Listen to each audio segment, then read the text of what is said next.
Welcome to Orlando, Florida, where some of CrossFit's greatest athletes will look to pass their final qualifying test in an exam that started 5 months ago.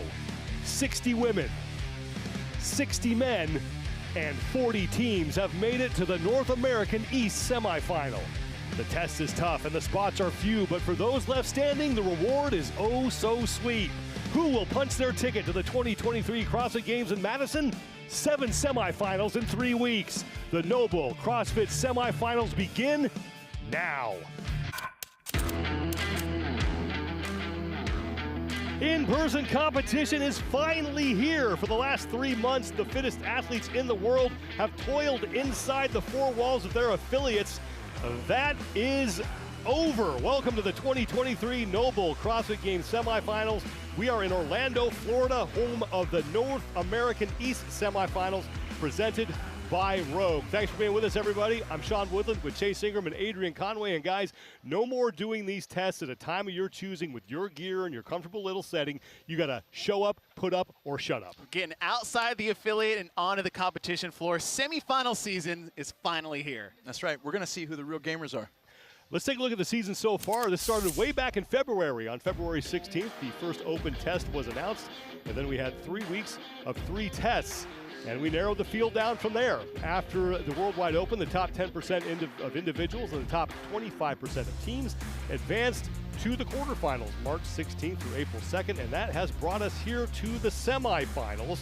They started back on April 28th with the online age group semis. Now we are in person. The top athletes, individual athletes and the top teams move on to the CrossFit Games August 1st through the 6th.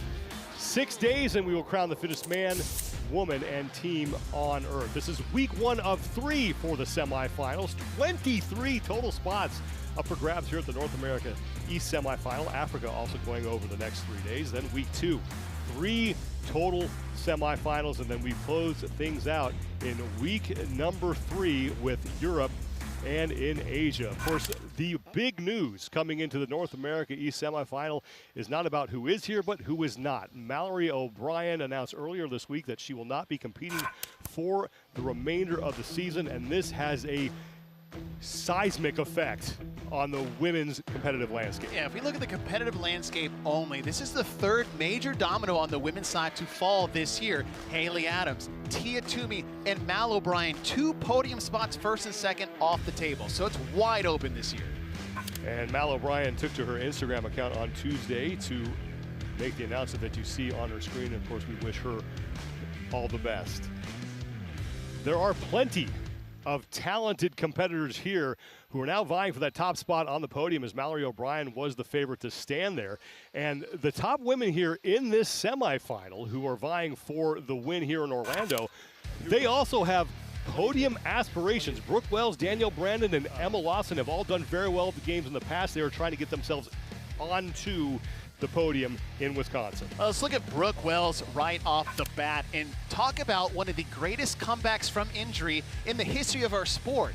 That elbow injury back in 2021, and then coming back within the year and getting 5th place is absolutely incredible. I can't wait to see how it stacks up this year for her. And then you look at Danielle Brandon. She has been climbing up the leaderboard since 2019, getting 4th place last year. She's coming into the season that I talked to her coach Matt Torres, the healthiest she has ever been since competing in CrossFit. So that is a dangerous athlete on the competition floor. And then Emma Lawson, one of the best rookie debuts in the modern era we've had in the female division, wore the leader jersey as what, 17-year-old at the CrossFit Games. I can't wait to see what jump she makes this year on the competition floor. Over on the men's side, we are going to get what should be a preview of some battles that we will see in Madison, Wisconsin, and most notably 2 men who also have podium aspirations. Roman Krennikov has already been there. He finished 2nd to Justin Medeiros last year at the CrossFit Games, and Jeffrey Adler has been rising through the ranks. He looks like he is poised to get a medal around his neck at the CrossFit Games. But he's got to get through Roman first. Starting here at the Northeast Semifinal, Roman got to step onto the competition floor at the CrossFit Games live for the first time last year and won over everyone. But at the same time, won events himself. He is going to be a dangerous player in Madison. But Jeff Adler, he's gotten 5th place twice at the CrossFit Games, once in 2020, but again in 2022, and he has reshaped himself from being just the strong athlete to being one of the most well-rounded athletes out here on the competition floor. But one more athlete to look at when you're looking at the programming. 5 to 7 of these tests have machines in them. This is a big boy test with a big engine, and Jason Hopper is one of those athletes. So don't be surprised that Hopper may be fighting for not just a podium spot here in the Northeast, but maybe a top spot. Let's talk about the teams, because they're going to be the ones who kick competition off here on Thursday. We have 4 of the top 20 teams in the world here at this competition, including the one team that people think could win the whole thing. That's CrossFit East Nashville Proven. They've got to be the favorites right out of the gate. Now, when you look at this team, you look at 4 CrossFit Games Affiliate Cup titles between Nisler and Williamson alone, and then they're going to add in Tim Paulson as well as Tolo Molequino. And we got to see, how is this 4 actually going to be able to come together to piece all these different dynamics as one? Now, we talked about Williamson. She has got a tremendous amount of capacity. When we think about the way that the test is going to play out through this whole event, we've got worm, we've got skills, we've got high capacity, but we know teamwork is actually what makes the dream work, and that is what's going to separate them. And then lastly, Mayhem Independence. They're going to be their primary challenger coming into this particular event. And the one thing to keep in mind is that Angelo DeChico was there last year when they had a presence and took 5th at the CrossFit Games. Can this new team come together and seize the moment, or perhaps a spot on the podium? Well, Mike Arsenault is the 4th member of our broadcast team. He is down on the competition floor with more. Thank you very much, Sean. Variance is going to be the word of the weekend. Typically in a CrossFit competition, the athletes and teams are focused on the top 3 or the top 5. And to get there, you typically need consistent top 10 or even top 15 finishes. However, with more than 30 games qualifying spots up for grabs across the men, women, and team competitions, a placement outside of the top 30 or outside of the top 40 doesn't necessarily signal the death knell for an athlete or team's competition. Similarly, athletes and teams finding themselves inside the top 10 heading into the final day of the competition, well, they're not guaranteed a spot either, because with so many athletes and teams competing, there's a lot of potential for wrenches to be thrown into qualifying plans. The leaderboard will be all shook up all weekend long, and I, for one, cannot wait, Sean. It is going to be a blast to watch. NOBULL is the official footwear and apparel brand of CrossFit. You can shop now by scanning the QR code on your screen. We have 2 tests for the teams today to kick us off. First one starts at 1 p.m. Eastern time, and then we will go right into test number 2. That starts at 3:40 p.m. here in Orlando, Florida. Stick around, everybody. The opening day of the North America East Semifinal is next. Do you have to be fit to start CrossFit?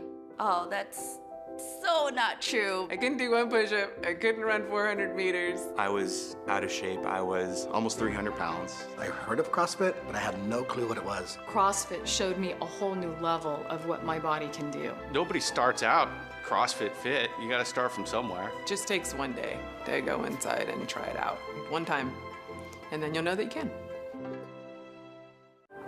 As a 10-year affiliate, I would advise somebody who's new and starting out in the CrossFit world to be passionate in your pursuit of education, to hone in your craft and your skill, which CAP programming helps us do, and really take the opportunity with the time that's freed up to get to dig in deep with your members and your community, get to know what motivates them and triggers them and keeps them excited about coming back. The CrossFit Games are the answer to who is the fittest person on earth. And that applies to both the men, the women, age group divisions, teenagers, teams, adaptive athletes. But for any person, the CrossFit Games are the place you find out how fit you are. The CrossFit Games are the greatest, biggest stage of fitness where we find the best, most well-rounded athletes on the planet.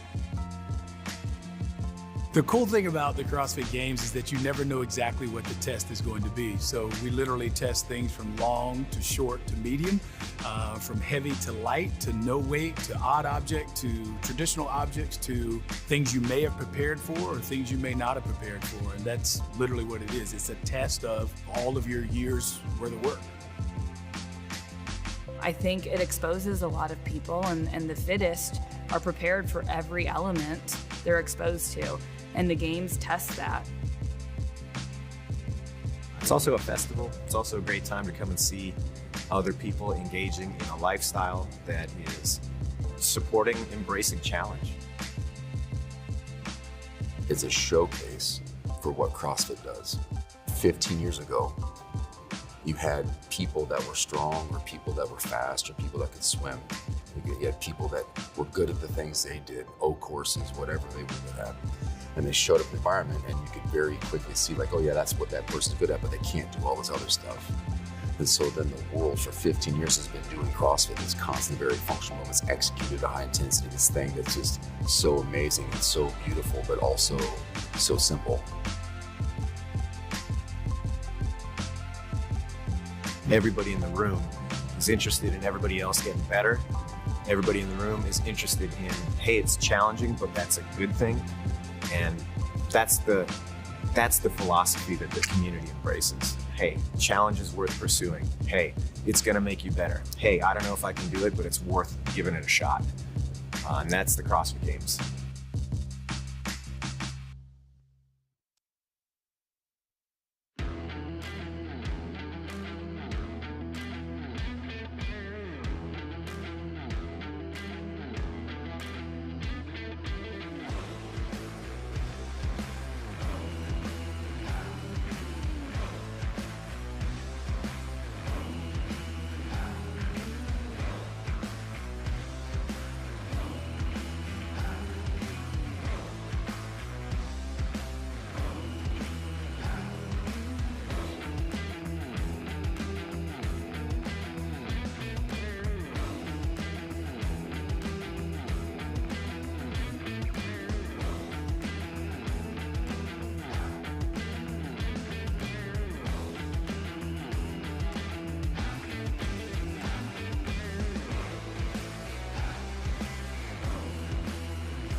The road to Madison continues in Orlando. Day one of the North America East Semifinal kicks off with team competition. Thanks for being with us, everybody. I'm Sean Woodland with Adrian Conway.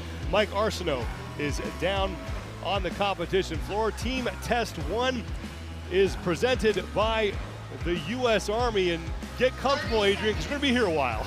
We are going to be here a while. This is going to be a 4 rounds for time, where the athletes are actually going to execute a station rotation and then meet at the worm for unified clean and jerks. And we're going to get 4 rounds where athletes are dosed up essentially with something new every round, from a 2.5 kilometer bike to an 800-meter run to a sandbag hold with their partners on the double unders. 10 teams in this first of 4 heats, as the North America East Semifinal is officially underway. Team Test 1 presented by the U.S. Army. North America East brought to you by Chaco Go. Team Test Now the rotation order here will go as follows. It's based on where you start. So the athletes right now on the double unders, once they are done with the world clean and jerks, they will move to the bike. The bike will move forward to the runner, and the athletes starting on the sandbag will begin the next round on the double unders. Yeah, and one of those interesting hidden elements here is each athlete within that double under station is responsible for both the double unders and the hold. So we're going to see the athlete conclude the 150 reps and then switch places and grab that sandbag and hold on to that while the other athlete executes their 150 reps. 28-minute time cap. And No pressure. the team will not be able to get to work on the worm until all 4 of them are done with their respective work.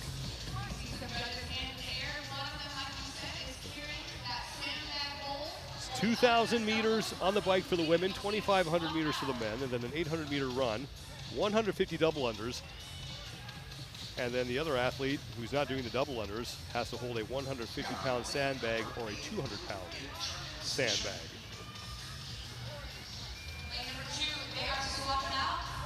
And we got some specific keys that we can focus on here.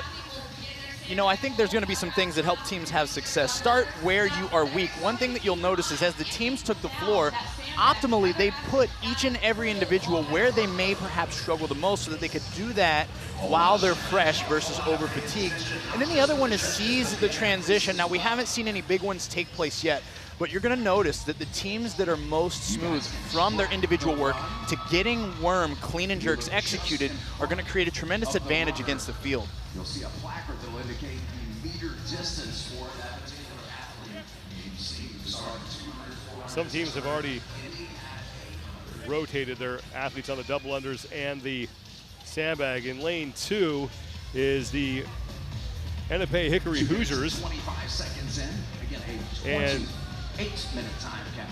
Braden Lander, who's on the double unders right now, he was a sub. He was an alternate on the team, and he is here competing. And big thanks to the Hickory Hoosiers for wearing jerseys with their numbers and names on them. Amen to that. You get extra points. Shelby Forney is the athlete holding the sandbag. James East is on the runner. And then Brooklyn Lander is on the bike. So if you drop the bag, you cannot accumulate double unders. So Shelby Forney now has the bag held aloft, and Braden Lander can get to work again on his 150 double unders. This is round 1 of 4. Once all 4 athletes are done with their respective work, they will meet at the worm for 10 worm clean and jerks. Braden Lander is trying to finish up his double unders. In lane 6, it's Stad Cross at the JS Method National. They are your leaders right now for most words in their team name. They are in the lead. They're in the lead, and there was no hesitation in getting directly to the worm and beginning to sync up for these worm clean and jerks. And there are a few things to take note here. You know, synchronization is very obviously needed for this movement, but when you're dealing with this apparatus that in total weighs 358 pounds, you have got to move it efficiently. There can't be any waves. You can't have too much front to back movement. These teams also have particular lanes that they've got to stay in. That's Jean-Simon Wallamer, who is in the front for Stad CrossFit. They have now 1 rep remaining. The foursome of Jean-Simon Wallamer, Isabel Carrier, and Marie-Laurence Burdette, and Jason Uda. They are now done with round 1. All right, and here's the key in these transitions. Notice many of them are jogging back to their starting stations. They're trying to create any advantage they can, and we've already got someone accumulating those meters. And CrossFit CLT Black, they look to be second done with that opening round, and now the Hickory Hoosiers moving back as well. For our crews in this event's S1. There's Jason Uda, who is on the bike for Stad CrossFit. Your leaders right now after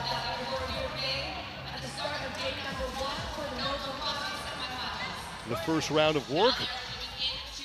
Past the 5-minute mark, long event here, 28-minute time cap. This is the first of 4 heats that we'll see in this opening test for the teams.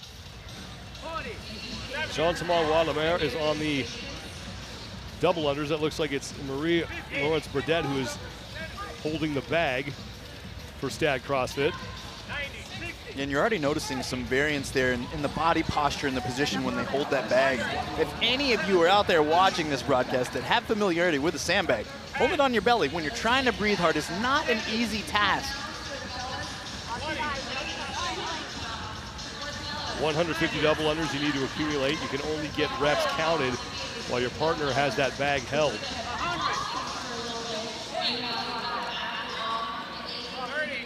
This isometric contraction we see here where we're holding the sandbag and hugging it in definitely tends to lend itself advantageous to athletes with longer limbs. They have an opportunity to actually lock their hands or grasp their hands together and hold the bag against their body. Wallimer and Burdett will switch places, and Jean-Simon Wallimer, guys done very well in the open. 2 top 5 finishes on his resume.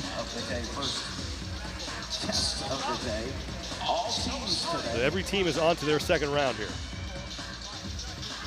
Have a whole nother event coming on down the road. Sean, something that's interesting here from a pacing perspective is you don't want to go too fast too soon or for unnecessary time.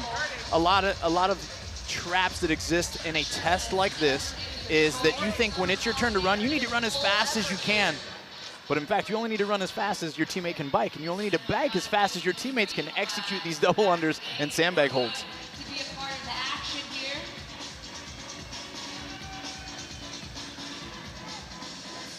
So mom and dad, if you're out there watching your athlete run and you're thinking in your mind, I know they can run faster than that. Well, hold on now. They might intentionally be holding a little something back to pace with the rest of their team. Athletes right now, though, neck deep in it.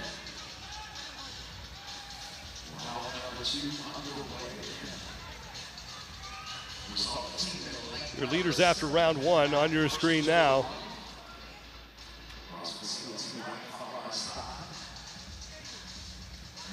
Now, Isabelle Carrier is the athlete who is on the runner, and she is counting off her meters to the rest of her team so they can pace off of her.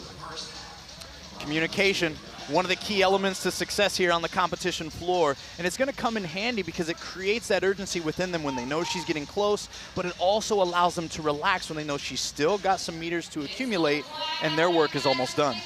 You saw Jason Uda in the back there shouting some instructions to Marie-Laurence Burdett, who is there with her hands on her hips. She and Jean-Simon Wallimer done with their portion of the work, and now Stat CrossFit will be back to the worm for the second time. And they have company as we come back out. Our first team that was out to the worm. Number 8. It wasn't quite that's CrossFit Grandview on the right side of your screen. And now in lane 7, CrossFit CLT Black has moved into 3rd. 1, 2, 3, CrossFit CLT Black. Grandview CrossFit at the top of your screen. In the middle in the all black, that's CrossFit CLT Black. And then Stat CrossFit, they are your leaders. And now in lane 5, Triple T CrossFit have started their second set of 10 worm clean and jerks. 358 pounds on the worm. You have 2 70-pound sections, 2 100-pound sections, and then 3 6-pound spacer bags in there. I'll tell you what, our crew down here in Lane And you feel every bit of those darn 6-pounders in there. You feel them. At around 9 minutes and 30 seconds, they're heading back in. 2 more rounds to go. We're down in lane 8. Grandview is in the lead. Who else do we have, Larry? They will be the first team to start round 3. They're heading back to start round number 3. Let's bring in Mike Arsenault down on the competition floor. Well, as we see the top teams head back to the air runner, I'm sure we're going to talk a lot about CrossFit's 10 general physical skills throughout the weekend. I want to focus on accuracy because with a typical treadmill, that is machine powered. With the air runner, it is athlete powered. So my question for Adrian is how important is that stride on the air runner to ensure the most efficient movement so athletes aren't wasting energy while they're completing these 800-meter portions? Mike, it's a great question, and your posture and accuracy are everything. You know, there's going to be 2 points of perspective here when you understand that we're actually not moving our bodies through space. So longer and bigger athletes can create an advantage for themselves if they understand how on the assault runner by elongating their stride and striking that treadmill with more force. And on the other hand, you've got to make sure you meet yourself where you're at. If you begin to run too fast or find yourself too far forward on that treadmill belt, you will accumulate a ridiculous amount of fatigue and dig yourself into a tremendous deficit throughout your time, even though right now they're running 800 meters at once. Great question. There's Julian Broadbent on the double unders for Grandview.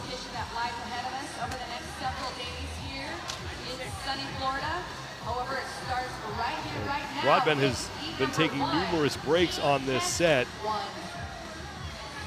And this is where sometimes you can run into a little bit of trouble, right? They had a phenomenal last transition, even from the worm, where they all jogged back to the starting position to do their individual work. And this is really where the struggle will begin for many teams as we enter into the middle of this test.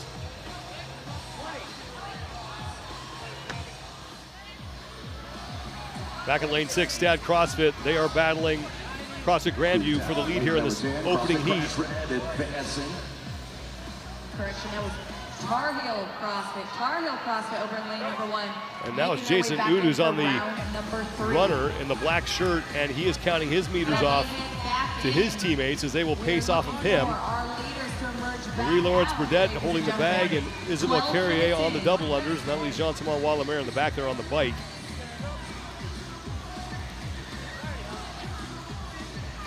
Third of 4 rounds.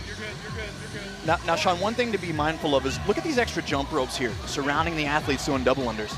If you get just a touch out of your lane or a touch closer to it, that is one more thing to throw off your rhythm. And we know as fatigue builds, anything that stops you with your double unders makes it much more difficult, and you may want to throw your rope at your teammate also. Isabelle Carrier, a quick break. Now she's mentioned timing and fatigue. She's back on track now, but Stad CrossFit battling with CrossFit Grandview right now for the lead in this heat. And we still have some teams that are just finishing up round 2. The leader's in round 3 of 4 right now. A minute to go before we hit the halfway point. Top 2 teams on the screen right now. Far right, Grandview. And on the left is Stad CrossFit. And in the middle, CrossFit CLT Black. They're in the mix for a spot in the top 3 right now in this heat as well. And they're all fighting to get the reps done, fighting to hold the bag, fighting to allow their team to get back to the worm. One thing for us to be mindful of is watch the athlete's body language. We see a very tight midline, fresh legs early in this test on the runner and on the double unders. And as people fatigue, they begin to drop their chest. They begin to get more loose and less accurate with their hands and their shoulders. And of course, then they're exponentially building fatigue and creating more trouble down the road. So look at athletes' body posture. It can tell a tremendous amount about the story.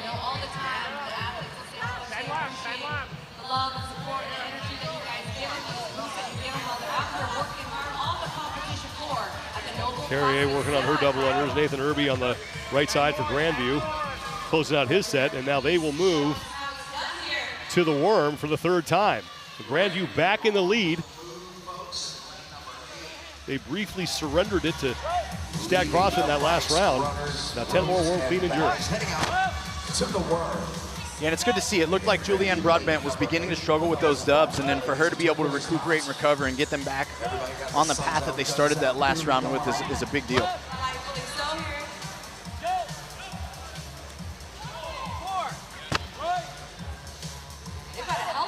They're already approaching the halfway mark for these clean and jerks, and no one else in sight.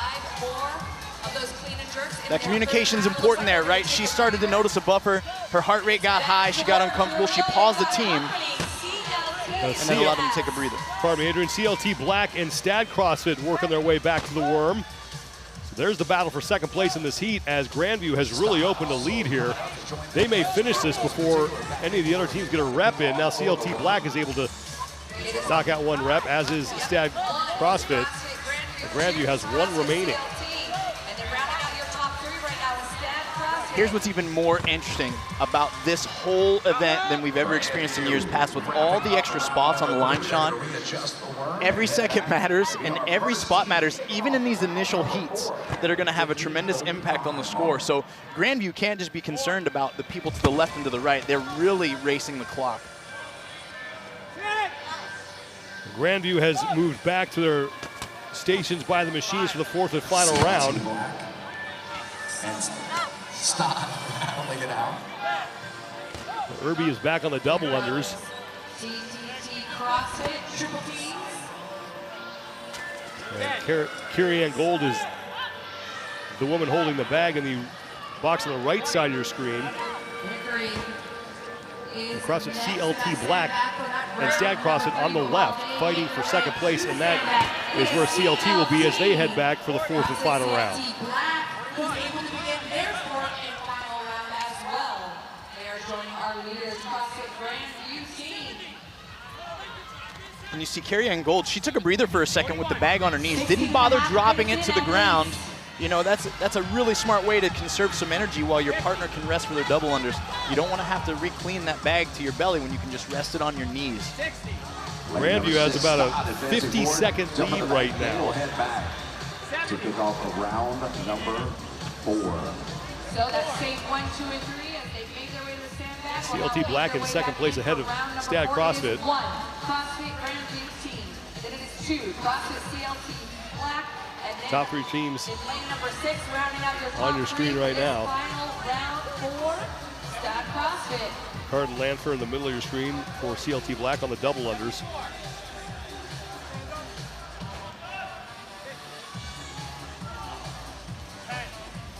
It's like Hunter Osmond on the runner, and Brian Young has the bag. Amanda Wykins in the back on the bike for CLT Black. Second place right now, trying to chase down Grandview on the right side of your screen. There are your leaders in this first of 4 heats. Your favorite. Be like, I'm the best runner. I'm going to do that all 4 rounds. And this is where you hope that most of these teams were able to strategically select to finish where they're strongest, right? It might not look like they're killing the pace or going as hard as they can, but from an energy standpoint, they want to stay as fresh as possible and be able to finish with these fast 10 clean and jerks here when they approach the worm for their final round. Only 4 teams have made it right now into the fourth and final round. Less than 10 minutes to go before we hit the time cap.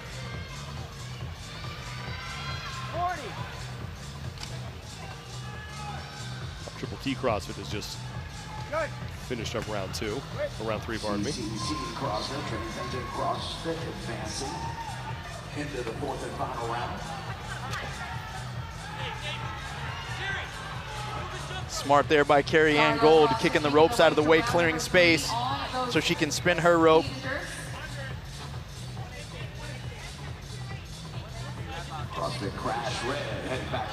Gold is not able to get double unders going until Irby picks up that 200-pound bag. He's chalking up his hands here. And this is where it's important to really know each other. You know, there's a tendency to want to rush things when it's one team versus another. You're fighting for every point, but you have to understand that Carrie Ann Gold cannot go until her teammate is ready, and she had to make sure, of course, that she even cleared it with him and made sure he got some chalk before she could go. Gold is ripping through these double unders right now. Grandview came in with about a 50-second lead in this round, and they're looking to build on that here and take this opening heat. And now a break for Gold. And Drake Stevens is back on the runner, and Julianne Broadbent is on the bike. Women need to complete 2,000 meters on the bike. The men need to complete 2,500 meters. And then everyone gets to do an 800-meter run on that true form runner. So now it's for Grandview just about getting Gold through these 150 double unders. And this is where you feel that pressure. Pick up the bag, pick up the bag. It's round number 4. And it's great motivation for Gold as we saw her streamlining those double unders, staying close to the ground, elbows tight to her side, spinning the wrist fast. She has a tremendous amount of motivation because she sees her teammates suffering and going through a struggle with that bag. She wants to get these done as soon as possible. Keep an eye on the 2 teams right next to Grandview. We're a little over 20 minutes in. Athletes. Stad CrossFit and CLT Black. Grandview putting in the work on the Trying to push Grandview for first place here and cut into that 50-second lead, and now Gold with another break. Trying to catch Grandview, Stad CrossFit, trying to catch CrossFit CLT Black. Can they do it here? CLT Black on the left side of your screen. Brian Young on the jump rope. Cardin Lanfer is holding the bag. Grandview's got a little bit of a bottleneck going on. The doubles in the sandbag. CLT Black has an opportunity here. Hunter Osmond is just about done with his run.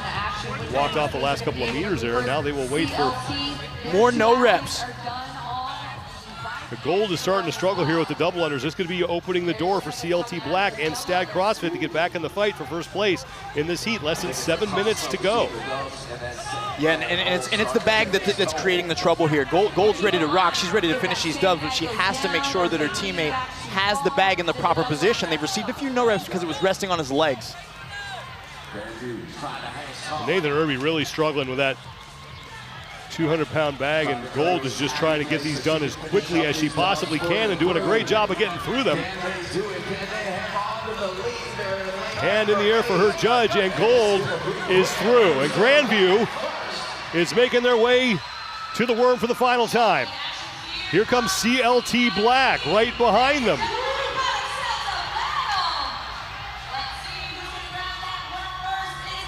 Grandview to work first, and now they're out of sync here. They're out of sync. Grandview's got to drop it, and now CrossFit CLT Black is in the lead. Hunter Osmond in front for CLT Black. Amanda Wiggins behind him, and then it's Brian Young and Hardin Landfer of Stad CrossFit has moved to the worm. CLT now with 3 reps remaining.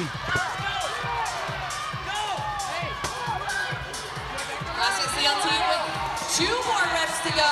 How's Grandview? The final rep for Grandview as they look to bring home the heat win here. I think it's going to be CLT. And they will get it. CLT Black takes heat number 1 as they overtake Grandview on the final set of worm clean and jerks. Grandview looking to lock up second, but Grandview has what a great finish. A no rep, another no rep for Grandview. They are falling apart on this last set of worm clean and jerks. And this is where you see the struggle start to really accumulate from the bag. That bag, not the worm, did that to this team.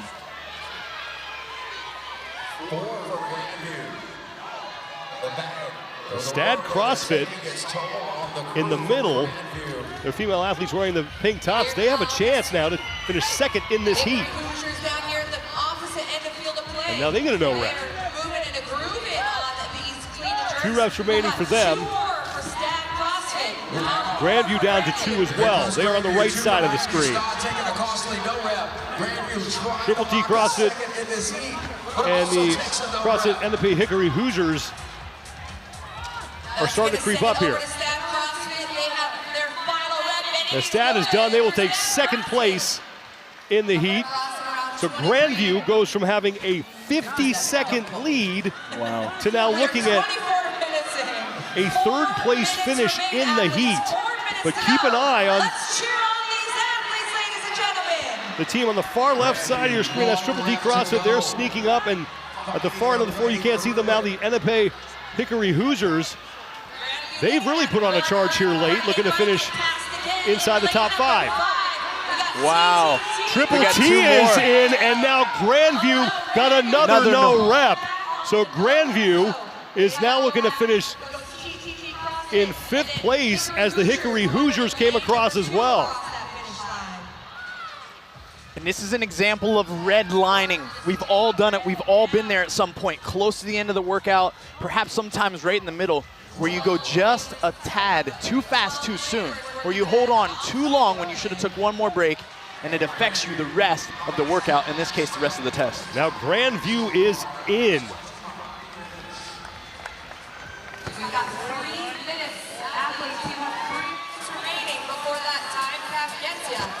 Lane number 12 Labor's CrossFit Cerberus in lane 4. They look to be the next team to finish. Wes Peters, Sean Brown, Erica Copeland, and Tammy Granitsky. 12 Labors looking to get their final worm clean and jerk. And they are through. Still have 4 teams on the floor. Tar Heel CrossFit in lane 1. 6 minutes on the time clock. 28-minute time cap in place, just about 2 minutes and 10 seconds. Joe Flynn, Keegan Alvis, Chandler Shuford, and Maria Ackley. They're doing a great job trying to keep the worm as close to their starting position as possible, even when they drop it. One of the hidden aspects of moving this apparatus is keeping it close in the descent. If you let it roll away, if it gets thrown off, it's going to make your next rep that much more difficult. Less than 2 minutes to go before we hit the time cap. Tell you what, the worm taking its toll here in the later rounds. I believe we are 3 reps in, I think, for Crash. 2 reps in. Over in lane number 1 with 22:43 seconds. 22 minutes 43 seconds for CLT Black right now, your unofficial top time. With 3 heats remaining as Tar Heel CrossFit is across the finish line. Far end of the floor, that's CrossFit Crash Red. Halfway done is CrossFit Crash Red. With 5 reps remaining on their final set of worm clean and jerks. Mike McDonald, Zach Galloway, Hannah Pruitt, and Jennifer Miata Sculpt. Number 6 on the books, looking to hang tough for 4 more reps. Athletes, you have 1 minute.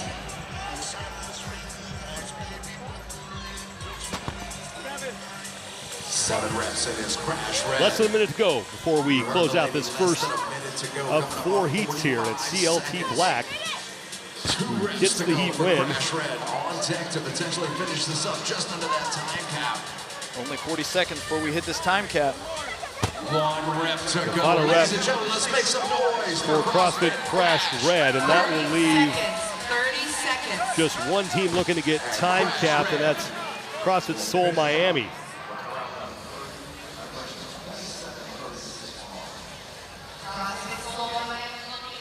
There are 2 teams remaining out there. Down in lane number 9, CrossFit Woodbine Blue Crab Fitness also still on the competition floor. So 8 of the 10 teams in this opening heat will finish. And it's CrossFit CLT Black, 22 minutes, 43.81 seconds, putting on a late charge to overtake CrossFit Grandview, who had all kinds of struggles on that worm, and it started for Grandview right when they picked it up on that final set. Yeah, and what you're seeing is an accumulation of fatigue that built. Look at their last teammate walking. He was not ready to pick up that worm, and so everything synchronization-wise was completely off for these final reps, and it made it a big struggle. The other teams, however, got there just a touch slower, but a touch bit more fast, and were able to stay in sync and chip away at those last 10 reps, which, Sean, I'm going to tell you right now, probably felt at least like 30 extra reps. So heat 1 is done. We do know that CLT Black, they are your heat winners, 22 minutes, 43.81 seconds, as we are now officially underway at the North America East Semifinal in Orlando, Florida.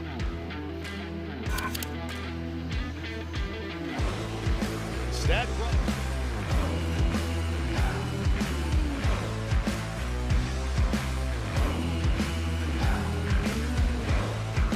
Here are your unofficial results for Heat 1.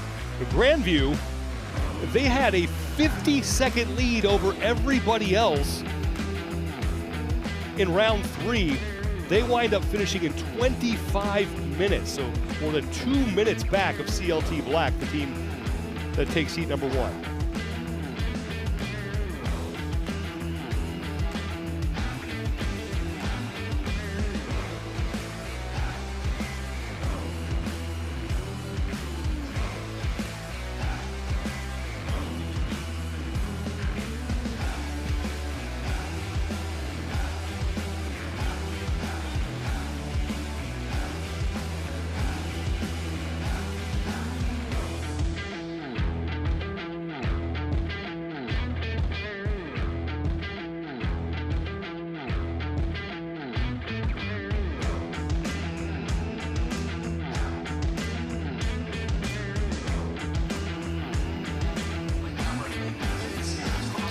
Action continues here at the North America East Semifinal in Orlando, Florida. We are in the opening test for the teams. One heat is down 3 remain. I'm Sean Woodland with Adrian Conway. We have Mike Arsenault down on the competition floor. Team test number 1 presented by the U.S. Army. And as we saw in that final heat, Adrian, there's so much that just plays into what you're able to do on the worm, and it came down to the worm in heat number 1. Yeah, it did. It came down directly to the worm, and what people have to understand is the accumulation of work that is taking place as we move the worm each sequential round between these 10 clean and jerks is a lot. They're going through this 2.5K bike, 800-meter run, and the bear hug is equal to how long it takes your teammate to accumulate the 150 double unders. Then, oh, by the way, you've got to switch at that particular station before you advance.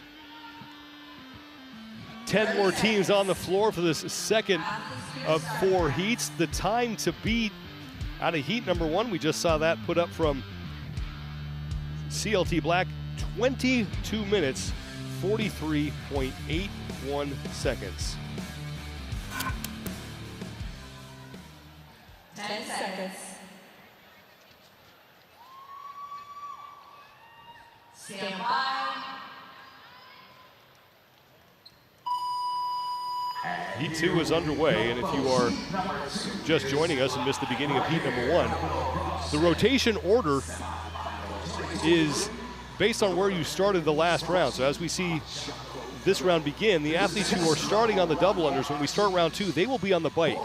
The bike will move forward to the runner will move forward to the sandbag. And that hidden element there is while you're holding that sandbag, your other teammate is executing the 150 double unders. Once they are done, you rotate within that station and touch the sandbag and the double unders. Once they completed that, they will move forward to the worm. 2,500 meters on the bike for the men, 2,000 meters for the women. Everyone needs to do an 800-meter run, then 150 double unders. And as Adrian just mentioned, the person not doing the double unders and who's not on the bike or the runner gets to hold a 200-pound bag if you're a man and 150-pound bag if you're a woman. And we're already seeing some teams take a different approach, intentionally dropping the bag early to pace it out. They're in lane 3, CrossFit Hard Knocks. That sandbag hold. The judges have their hand in the air, so that means the rep is good, the bike is the probably least desirable portion sometimes for a lot of athletes. Yeah, and the bike on this one is a bit of a different approach. I'm sure that all these teams had an understanding to practice this event or this test before they were able to show up here on game day and be able to understand what pace they needed to hold there to get off in a timely fashion to match the run and to match the double unders.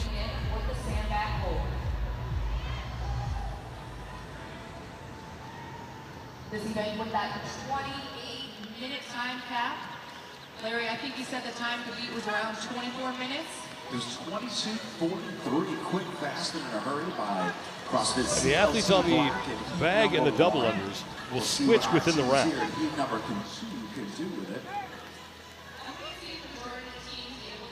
You will wind up doing a total of 300 double unders in this test.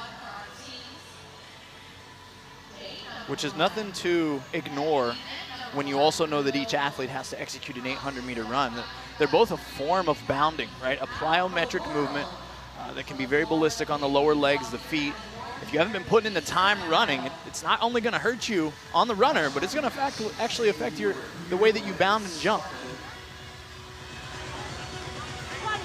The quest for these teams to qualify for this year's CrossFit Games. You'll notice a lot of communication taking place too, non-verbal, between the double under athlete and the athlete doing the sandbag hold, looking at each other in the eyes, checking in, giving them a nod, I'm good, shaking their head no if they're not good, and probably helping them understand they need to take a break on the dub so they can drop the bag.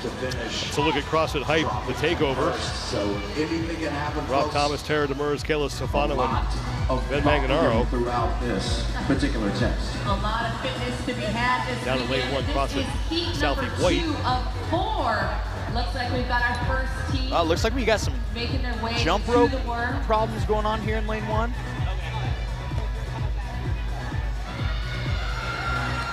And now we have a couple teams moving to the worm for the first time. In lane 4, CrossFit Hype, the takeover. And in lane 6, CrossFit Le Repere.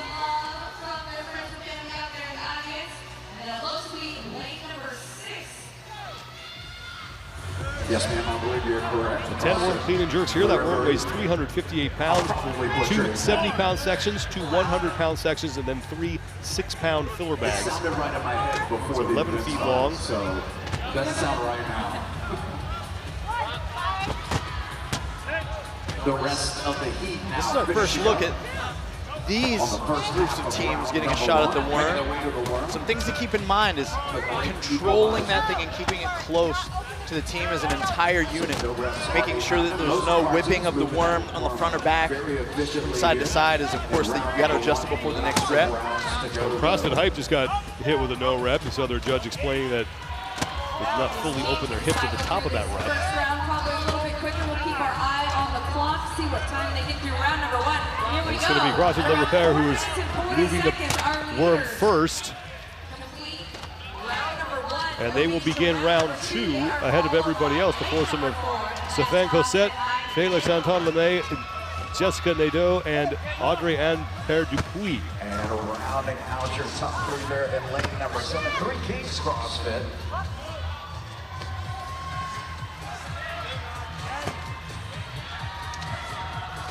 That Ebony, I believe, our leaders. 22 minutes, 43 seconds is the time to beat. That belongs to CrossFit CLT Black from Heat 1. This is the second of 4 heats in the opening test of the teams. Let's bring in Mike Arsenault down on the competition floor. Well, we're looking at the sandbag hold, and as we move through this event again this test with the 28-minute time cap, Adrian, you mentioned that if you had that sandbag right up against your chest, it's difficult to breathe, but if you have it further away from your chest, it's going to be more difficult on the arms. Am I correct in assuming because this test is so cardio dominant, you want to keep it off the chest to protect that breath and just let the arms go, or how would you approach each of these 4 sandbag holds through this test? Well, Mike, you're fighting a big battle either way you choose, but most athletes are going to want to try to keep it as close in proximity as possible. The closer a load is to our spine or our midline, the safer it is, but also the more effectively we can hold on to it for longer bouts of time. And while their arms aren't being highly demanded in this test, they will need them for the double under. So, a big point of success here with the sandbag hold is exposure. If they've never gotten exposed to this isometric contraction with their backs slightly rounded and being able to create that static, unchanging trunk, then it's going to make it extremely difficult.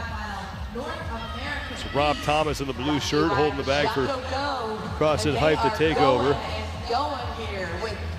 I think 3 Kings CrossFit and CrossFit Le Repere are in the back half of the second round, as they have just switched their athletes on the bag in the double unders.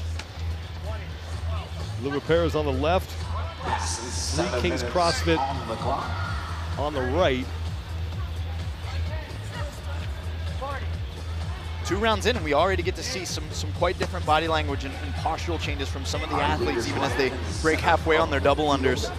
You know, one of the most effective ways is to think about jumping as minimally as possible. And as fatigue builds, commonly we see athletes start to bound higher and higher because they're starting to spin the rope slower. For those tuning in with us, you understand that as we get deep into a double underset, you start to pull up your knees and pull up those heels. The real trick is continue to spin your arms fast and keep those elbows close to the roots. CrossFit Hard Knocks on the left side of your screen now towards the bottom in lane 3. They have moved into 3rd place. Sydney Moskovitz is the athlete on the double unders. Eric Thomas holding the bag. Pardon me, that's Alexis Kolibianki who is on her double unders. Moskovitz is on the runner. And then Seth Sherritt working on his 2,500 meters on the bike.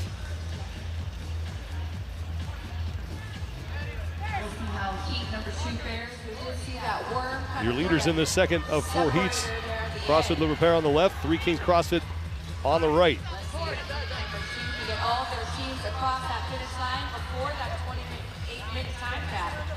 Le Repere was the first team to start this second round. Now, top 3 teams on the screen. Hard Knocks on the box on the left side as Cole Bianchi has closed out her double unders, and they are waiting on City Moskowitz on the runner to wrap up her 800-meter trip.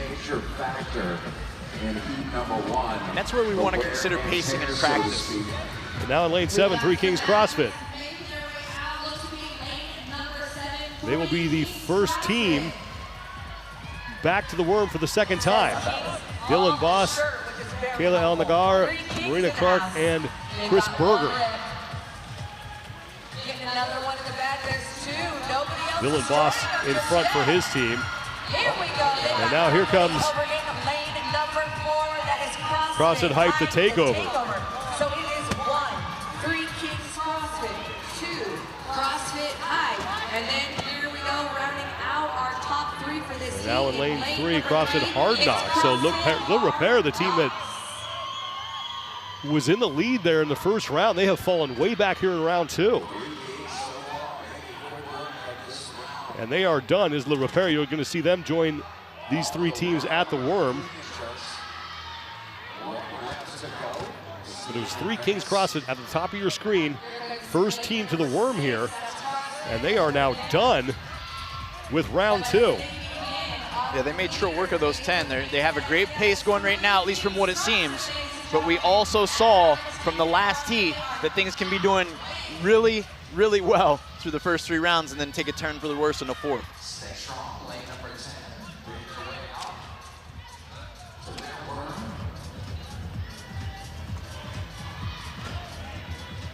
Three Kings getting to work on round number 3. Dylan Boss getting ready to pick up that 200-pound bag as Marina Clark is on the double unders. Those 2 will switch within this round.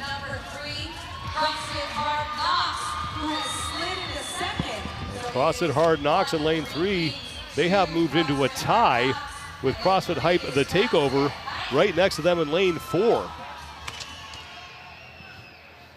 Those 2 teams now have started round 3. Time to be set in heat number 1 by CrossFit CL2 Black 22:43. Probably about the halfway. Top 3 teams on the screen, right side, Three Kings CrossFit, who moved themselves into first place in this heat in the prior round. Hard Knocks and Hype, the takeover, fighting for second. Sean, the mental battle that these athletes are facing with that sandbag is greater than many people may realize. You're looking your teammate dead in the eye knowing that you've got to get that work accumulated, but your body is so terribly uncomfortable. And all the while you've got to consider, can I still be my physical best to get the work at the worm done when it's time and it's asked of me? So there's a fine balance between I'm going to suffer for my team, and then there's also I've got to be smart for my team. 12 minutes gone by, 16 minutes remain here. The time to beat again, CLT Black from heat number 1, 22 minutes, 43 seconds. Stad CrossFit, they had the second best time, 23 minutes, 56 seconds.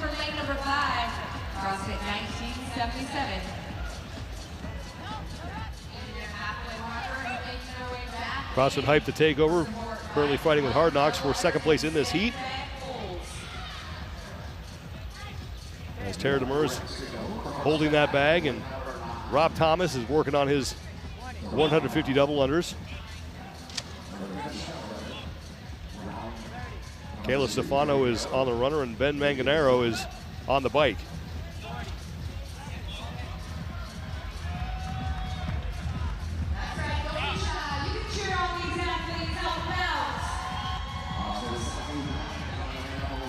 You know, Adrian, on a normal day, I want no part of any kind of run, but looking at these athletes really strain with this bag, this looks to be the part that's taken some of the biggest tolls on the athletes out there. Oh yeah, so just like I mentioned, that mental anguish, the whole reason it exists and it's a staple within this test is because of the physical duress that it puts you under. Your entire posterior is getting taxed from jumping to running to biking. Oh, by the way, these 358-pound worm clean and jerks up and over your head. And then you've got to just stand still with a load in front of you, not on your shoulder, and that exponentially makes it much more difficult and that much more painful. Three Kings CrossFit in lane 7. They are your leaders. As Dylan Boss is on his 150 double unders. Marina Clark is holding the bag. Kalela El Nagara is on the runner. And Chris Berger pedaling 2,500 meters on the bike. And Boss is doing just that on the double unders. He's got a tremendous amount of urgency there, as we saw him have one trip up while his teammate was holding the bag, but now they get to rest and they get to kick it in to a recovery mode while they wait for their teammates to finish the bike and the run.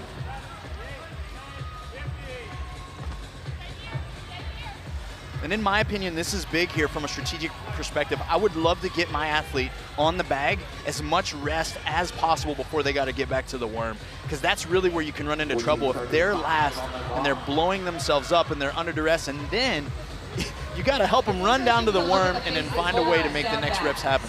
And we saw what can happen if you get to the worm and you're not ready. Grandview with that lead going into the 4th and final round at heat number 1, just falling apart on their final set of 10 worm clean and jerks. And that is what allows CLT Black to put up the top time and win that heat at 22 minutes, 43 seconds. And now Three Kings back to the worm here in round 3. Worm still moving in very much a synchronized fashion. It comes off the ground in uniform. All alone right now. And the worm in round number 3. Who's going to join him?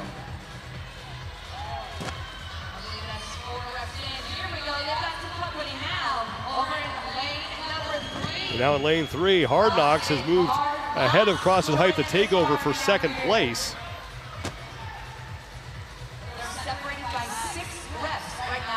Hard Knocks on the left. Three Kings is on the right. On the left, it's Seth Sherritt, Alexis Kolibianki, Eric Thomas, and Sidney Moskowitz for Hard Knocks. And then on the right, Dylan Boss, Kalela El Nagar, Marina Clark, and Chris Berger for Three Kings. Past the 16-minute mark now, 12 minutes remain. And Three Kings is done with round 3 as CrossFit Hype, the takeover, now just getting to the worm for their 10 reps. And the tricky thing about that worm is that a lot of these athletes are communicating verbally to get the reps done. So that's another thing to consider as we watch, is just that they've built a tremendous amount of fatigue. We're 16 minutes and 30 seconds in, and one of those athletes out there is telling them, ready, go, for every repetition, and that adds up over time.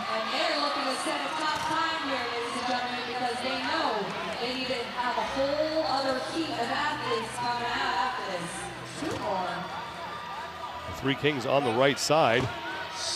Hard Knocks advancing the worm for the final time. And they will head into round 4. Final round here for Three Kings and Hard Knocks. About a 40-second lead for Three Kings. Grandview was in a very similar situation in the prior heat. They had about a 50-second lead in round 3.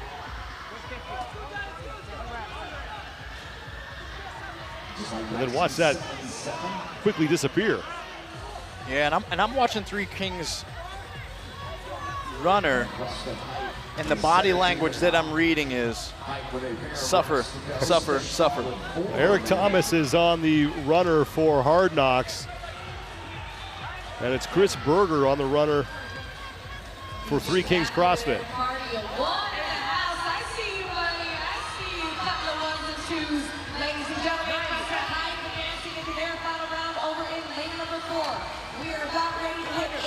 Approaching the 18-minute mark. One of the keys here to this event was to attempt to try to order your team in such a way that you started where you were weakest. And so what we should see for a lot of these teams that are coming into their final round is they should be taking the place where they're most confident and comfortable now, so they didn't have to finish with something that they would struggle with into the final clean and jerks.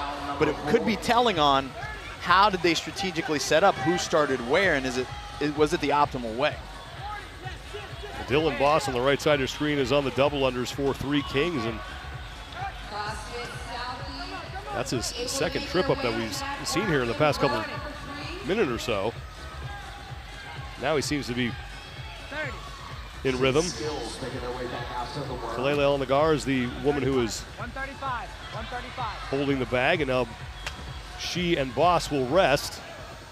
Hard Knocks on the left side of your screen, trying to make up a 40-second deficit to Three Kings.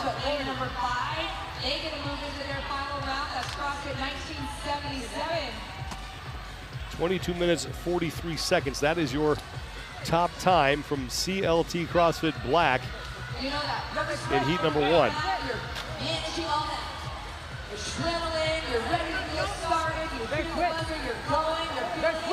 Three Kings has now made the switch on the double unders in the bag. So Dylan Boss talking to Chris Berger. We saw in the prior heat, the athlete on the runner really doing a good job of communicating to his or her teammates, because that's really the person you need to pace off here, it seems. Yeah, there's no doubt about it. You got to really make sure you got to check in with your runner. They're going to take a while. They know, and from what we see from the placard's perspective, he's still around 400 meters, as he's not yet closed in on the 600-meter mark. So communicating that clearly allows the athletes on the double unders and on the bag to dictate what kind of urgency they need to pick it up, how often they can rest. Dylan Boss holding that bag for Three Kings CrossFit. On the left is Hard Knocks. Moskovitz on the bag. Sherritt on the double unders. And it's the team in lane 4. CrossFit Hype the takeover. Right next to Hard Knocks in the box on the left side of your screen. They are in 3rd place right now. And both athletes going to work have a great posture right now. They still got plenty of bounce. They're still spinning the wrists very quickly, elbows along the side. Like them at threshold, they're executing very well. And this is the key to finding that threshold day in and day out when we're training, and not only when we're being tested. Let's put our hands together for these athletes. Get in, digging deep. All of them now in round 4, their final round. We are 21 minutes. Three Kings CrossFit on the right. If they can hold this pace, they should, barring any sort of disaster on the worm, set the new mark to beat. 22 minutes, 43 seconds. That's the top time.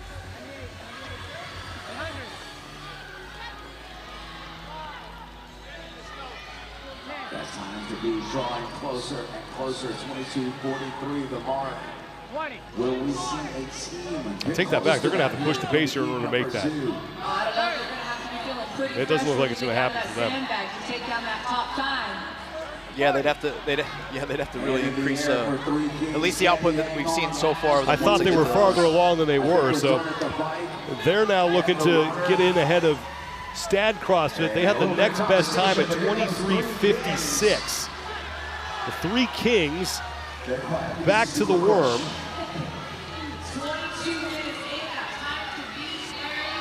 Way ahead in this heat, but off the pace now for the top mark.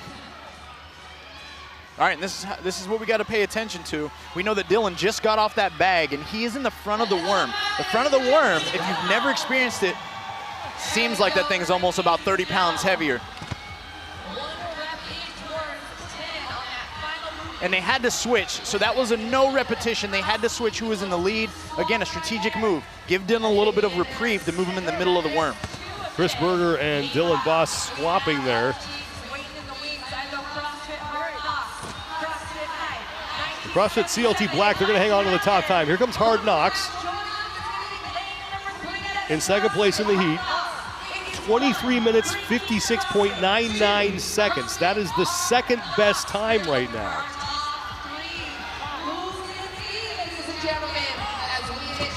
The 5 reps remain. Three Kings halfway done. Stay strong. We're now down in lane number 10, Stay Strong CrossFit Black. They are now at the top of your screen. They have moved into third place. This is going to be a close finish here. Well, Hard Knocks putting on a bit of a charge here. They have some pressure on Three Kings. Three Kings now down to their final rep, and a no rep for Hard Knocks, and that is going to open the door for Three Kings to win this heat and bring home the second best time that we have seen.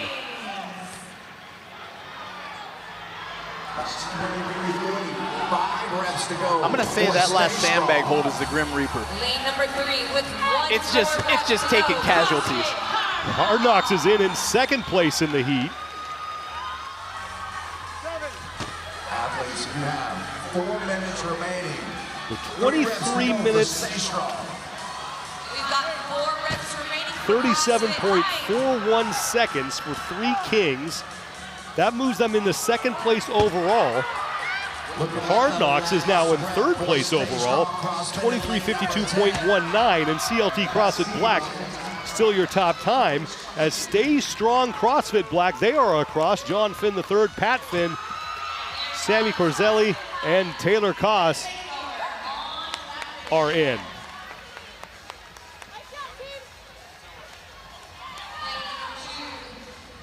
The CrossFit Hype, the takeover, they are done. 24 minutes, 28.66 seconds for them.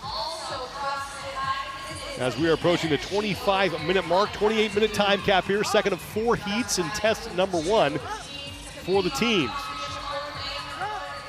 CrossFit Hype second team here. Energy.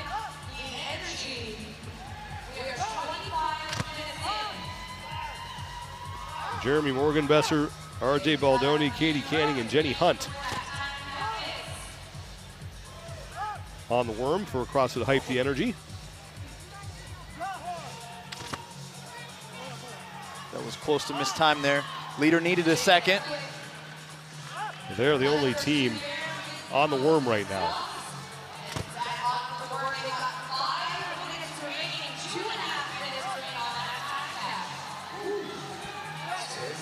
CrossFit Southie White, they're moving to the worm. With 10 Skills CrossFit Synergy and CrossFit Addict, top of your screen, onto the worm for the final time as well. And CrossFit Hype, the Energy, your leaders on the floor. And now 2 minutes before we hit the time cap.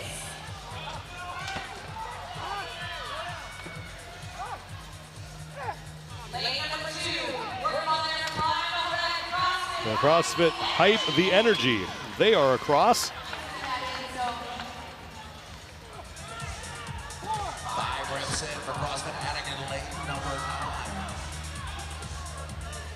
9. 10 Skills CrossFit Synergy on the left, CrossFit Addict on the right. They're fighting with CrossFit Southie White now for 6th place in the heat.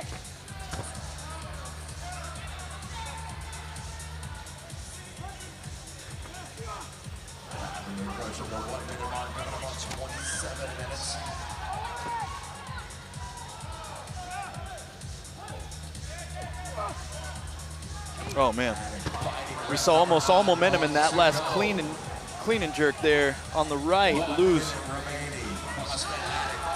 Oh, and they make it happen. CrossFit Addict is in.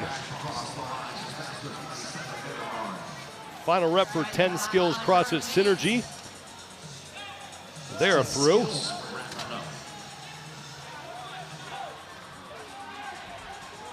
And now 40 seconds to go before we hit the time cap. Sean, I'm really curious to see how the residual fatigue from this particular test is going to add up throughout the course of the weekend. This being test 1, blowing up the midline, getting the legs a little toasty. Like this is going to carry into the next several days of competition. That is CrossFit Le Repair, who just finished up, and they were towards the front in round 1. They're going to wind up taking 8th place in the heat. The Three Kings CrossFit, they are your winners as you take a look at CrossFit Southie White coming over the finish line inside the time cap. Three Kings CrossFit with a time of 23 minutes, 37.41 seconds to take the heat. Right now, that's the second best time that we have seen. CrossFit CLT Black's mark of 22 minutes, 43.81 seconds, still the top time. And Three Kings was rolling. They established a really good pace out the gate, and we knew exactly what it would be. We watched it in the last heat when they had a little bit of struggle towards the end, and Three Kings kind of ran into that themselves. I said earlier that I'm going to call the last sandbag hold the Grim Reaper, and it's because it tends to slow you down on those last clean and jerks tremendously. And Three Kings CrossFit was able to get across and hold on to the lead that they built in round 3. They take the heat, and right now they sit in second place overall with 2 heats remaining.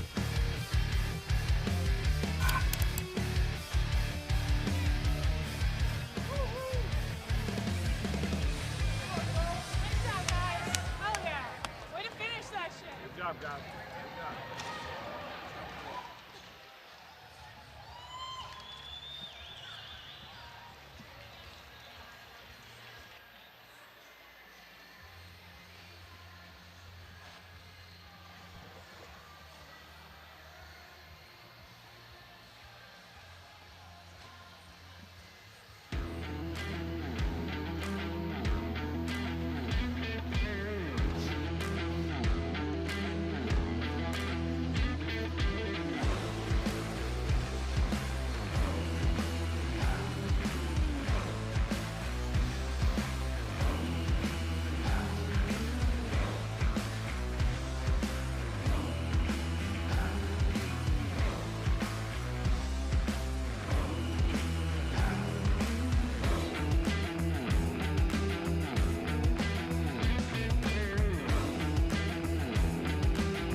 We are halfway through Team Test 1 here at the North American East Semifinal in Orlando, Florida. Glad you're with us, everybody, on the opening day of competition. I'm Sean Woodland with Adrian Conway. Mike Arsenault has us covered down on the competition floor. Team Test 1 is presented by the U.S. Army. And as we've now seen 2 heats, Adrian, that last sandbag hold, if you're that athlete, you're going to have a bad time. It seems like you're just going to have a bad time no matter who it is at this point. And we've called that thing the Grim Reaper. I don't know if it's appropriate or not, but it seems to fit the description. We're going through 4 total rounds where the teams are going to start individually and accumulate work on the Echo Bike, on the 800-meter run, and on the sandbag hold with the double unders. As the work is finished, they'll get into the 10 warm clean and jerks to conclude each round.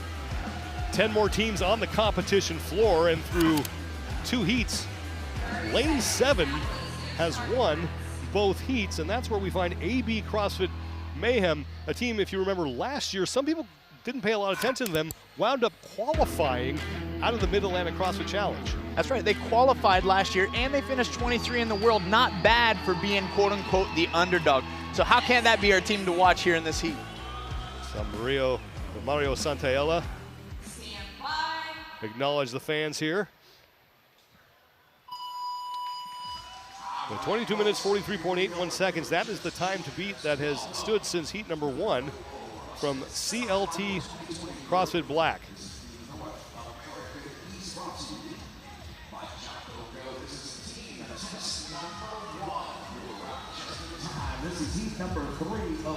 We have got some heavy hitters out there on the floor in this heat. Shakes out like this, 4 rounds.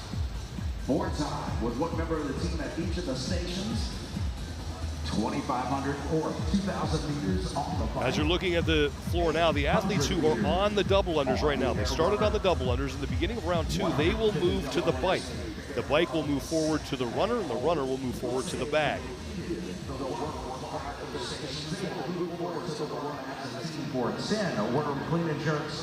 They'll then advance it to the next round area on the competition floor. Ground the worm, head back, and start the process over again. Very interesting event that people are tuning in from all over the world, especially Lane 2 is CrossFit West Chase. They are taking notes and seeing how it's done. Yeah, one thing to pay attention to earlier, other than this tremendous fashion of the tank top, the breathe right strip, and the jorts, is the body language of these athletes. Hopefully they were able to strategically put themselves in the best position for the end of this test.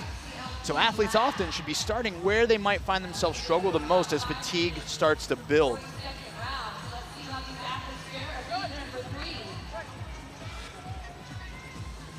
So that's Dylan Bailey who is rocking the jorts and the breathe right strip. Meanwhile, in lane 7, it's been the lucky lane so far. That's AB CrossFit Mayhem. Mario Santaella is holding the bag. Laura Sanchez is on the double unders. Ivan Verdun is the man working on his 800 meters on the runner, and that leaves Maria Camila Quintero on the bike. Number 1, like we were talking about earlier, they're probably feeling fresh, right? Competition just started. Third of 4 heats here in the opening test of the team competition at the North American East semifinal. 10 teams will advance from this semifinal to the 2023 NOBULL CrossFit Games in Madison, Wisconsin. For the first 3 burpees, whatever it is, like, this isn't bad. And like you said about round number 3, you're like, oh man, I'm going to make this mistake here. Let's make this change a little bit. Yep. We've all been there. We've got a vet-savvy team right here and move fast, lift heavy, who's got to be one of our favorites throughout the course of this entire event when we consider who's going to be in one of the top 10 spots. They're not only eyeing for a top 10 spot, they're eyeing for a spot on the podium. Christian Harris holding the bag. Winter Nicolette Rodriguez is on the double unders. Chloe Gavin David is on the runner. And then Will Carter is the man cranking away on the bike. Meanwhile, in lane 2, CrossFit West Chase, they are on to the worm.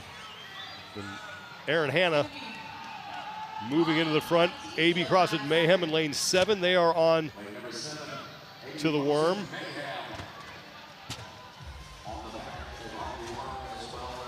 And in lane 4, CrossFit Resurrection.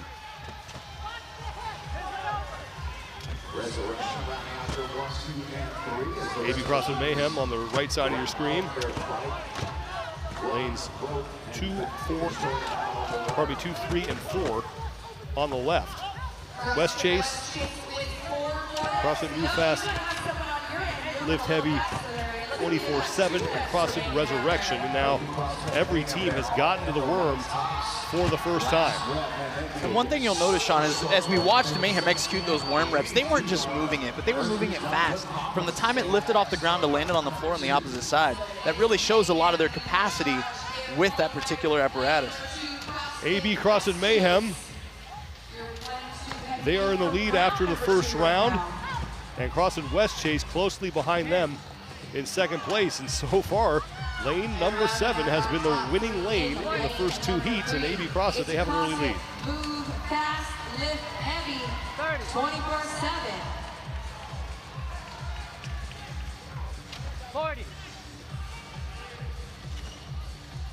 All teams except for one done with round number 1.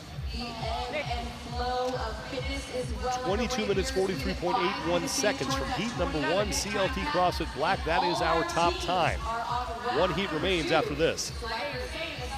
Let's bring in Mike Arsenault, who's down on the competition floor. Well, you're looking at Chloe Gauvin-David, not a stranger to the team competition, but she's new to the Move Fast Lift Heavy team. She was a mainstay on CrossFit Pro in Montreal. She went to the games with them last year, and then she retired. She was retired for 4 months. She was still training, focusing on strength, when Move Fast Lift Heavy reached out to her and asked if she would join their team. She jumped at the opportunity to have a fully sponsored, financially compensated trip to the games, so she's joined this team for the opportunity opportunity, and this is her last shot. She told me that win or lose, this is her last year competing. She's retiring from competition at the end of the season to start a family, so she's looking forward to potentially ending her CrossFit Games career with a championship. So what do they say? Show me the money is how that one went. It's probably to hurry up with those double unders. That's probably what it is. Probably hurry up. As Chloe Govind-David and the rest of her team with Move Fast Lift Heavy 24/7 work through their second round. AB CrossFit Mayhem is in front here.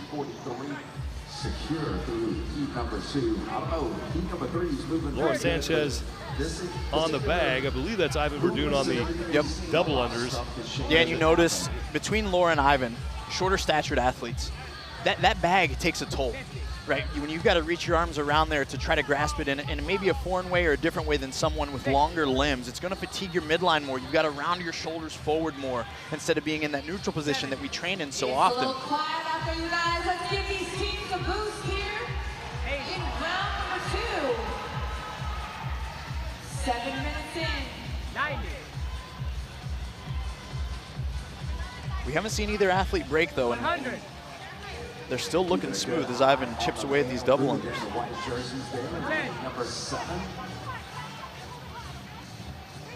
Move Fast Lift Heavy 24/7. They've made the switch on their athletes on the double unders. They're in the back half of this round. 30. Of the world clean adjusted round number 1. Chloe Govind-David on the double unders. Move Fast Lift Heavy 24/7. Which are Nicolette Rodriguez holding that bag. And now AB CrossFit Mayhem waiting on Maria Camila Quintero to close out her 800-meter run, and then they will move back to the worm for the second time. Mario's also still biking, and I'm not sure if he's doing that to flush his legs or if he's still got work to do, but I see him back there chipping away. Mayhem's done on the air runner and on the bike, all in white. Here they come. Now AB CrossFit will move to the worm for 10 more clean and jerks. And they are starting to separate themselves from the pack here. Things were a lot closer at this point in round 1. Now right next to them, CrossFit PSC Invasion in lane 8. They will be the second team to the worm. Here comes CrossFit West Chase.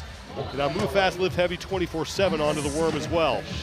And I gotta say, there's no question about the way AB CrossFit Mayhem moves this worm. It is by far the most superior synchronization with the worm that we've seen so far in these 3 heats. It's clean, it's crisp, no wasted movement.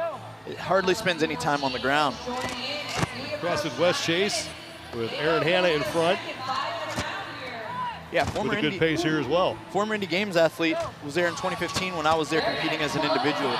Tremendous capacity, affiliate owner, been in the game for a while. AB CrossFit Mayhem, they maintain the lead that they built in round 1. They are halfway through here as they begin round number 3. 22 minutes, 43.81 seconds is the top time. CLT CrossFit Black, the owners of that, they did it in heat number 1. Now PSC Invasion, they are into round 3, and Move Fast Live Heavy 24/7 moving back to the machines, and CrossFit West Chase, they are done.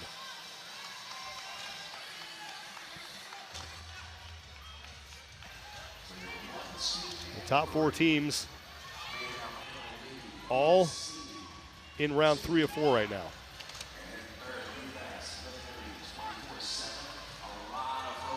Yeah, and we're gonna have to watch Maria Canella with this bag as her hands are already becoming more and more separated by the load. She seems to be holding on strong.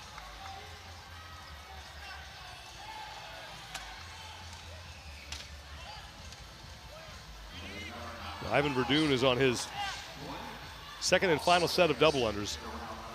And you just saw that one of the judges come over and tell Maria Camila Quintero to move that bag up. You have to have it held without the support of your legs. You can't rest it on your waist, can't rest it on your legs. And she was getting a little close to stepping over that line. That's right, and that's how you know. Listen, you know to check in with your movement if a head judge is walking towards your lane. Get it together, get that bag away from your legs, or get your squats lower. 150-pound bag that Quintero is holding, and now she will get that on the ground, and she and Verdun will trade places. The fans of AB CrossFit on the left side of your screen. You gotta love it. That's what makes our community strong right there, is that kind of fanhood and brotherhood and sisterhood that exists. I mean, they got a strong chant going. If you can't hear it, it's a vibe in here. And there is a big screen here that all the fans can see, and the second they saw themselves on that thing, they started amping up their antics.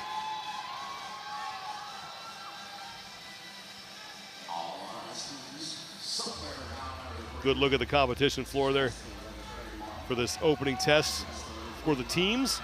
First of 2 tests that they will face here on day number 1. Move fast, lift heavy, 24/7 right there, chipping away as we see Christian Harris on the runner. Nice long strides, using his big frame to try to cover as much distance as he can with each stride. Will there chipping away at the double unders, trying to get as many reps in as possible. Yep, I think you're right. I think they were heading back right around that 9. I'm not a math whiz product of public school education, but you're right. I think it was about 9 minutes. Ivan breaking momentarily as Maria's now back to double unders here. Just saw the time to beat in the bottom left-hand part of your screen. You saw Ivan there shake his head. I mean, there's so many thoughts moving through his mind right now. Like, can I hold on to this thing? He's just going to try to ride it out. And he's got to watch his legs right now, because as that bag sinks, he's in danger of getting hit with a penalty, but he's not going to get called on that one, but he definitely needs to watch that. Let's bring in Mike Arsenault. Mike? Round 3 and 4 of this sandbag hold. I'm seeing a lot of blank, vacant stares on all of these athletes. So Adrian, as a coach, what would you recommend these athletes use as an internal monologue to keep their grip on that sandbag and not to drop it? Well, a big part of the focus, Mike, as we see AB CrossFit Mayhem make their way back to the worm, is that there's a fine balance of that mental toughness, which I want you to flex. I'm your coach, you're the athlete. I want you to express that. However, I want you to get to the worm and be able to execute the clean and jerks as well. So it's a fine balance of, you can't go completely what we in our space often call going dumb, right? You can't go complete caveman, but you also have to sustain a bit of body control and keep some in reserve for the final round and a half. Move fast, lift heavy, 24/7, led by Christian Harris. They have moved into second place. Here comes CrossFit West Chase into third. Kimberly DeCray, Aaron Hanna, Tammy Yorkos, and Devin O'Neill, the man in the jorts. Misidentified him earlier. Apologies to Devin on that one. Now AB CrossFit maintaining the lead into the 4th and final round and keeping the lane 7 streak alive. Something special about the 7 right now. We'll see if they can continue to ride the momentum going into this final round, as we've seen many teams start to hit what we would categorize as the wall entering this final round. PSC Invasion, they are also on to the worm for the 3rd time. As you take a look at AB CrossFit. Team that qualified for the games last year. Came down to that final event at the Mid-Atlantic CrossFit Challenge. Now here's what gets tricky about this particular test, and I'm sure the team knew this when they put it together, is that as you fatigue, double unders get slower, Sean. But guess what? As you fatigue, the bag feels heavier. That station just becomes what we've now known as the Grip Reaper.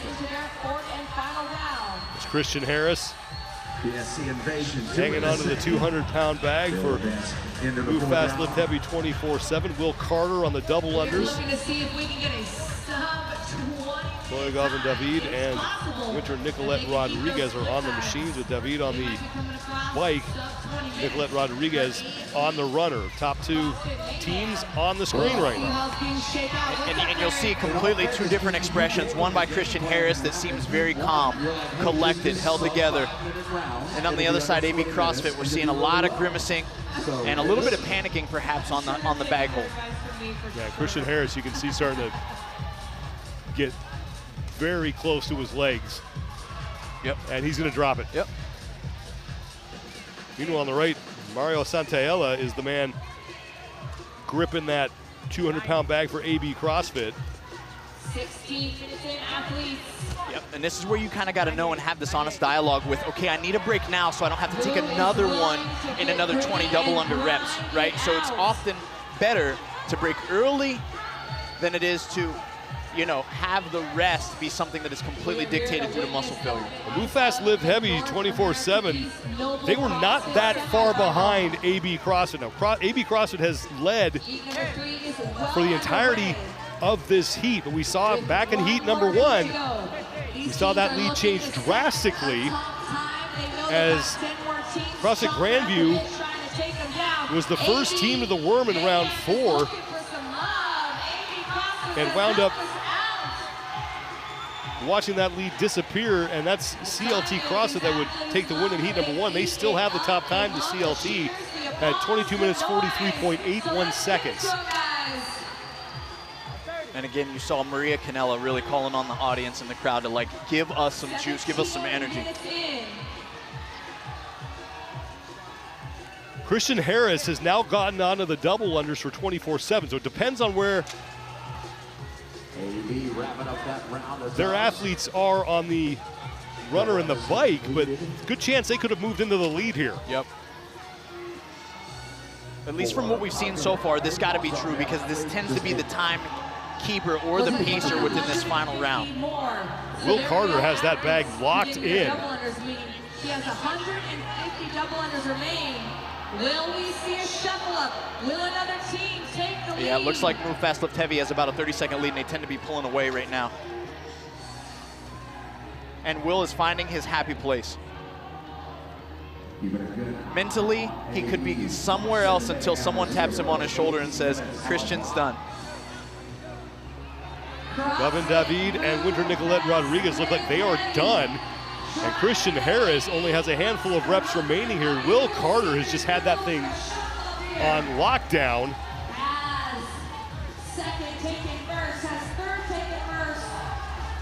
Christian with a trip up, a second trip up. This is where you got to get it together for your teammate. Now, AB CrossFit, you can, pardon me, Adrian, on the far right side of your screen, they have switched as well on the double unders.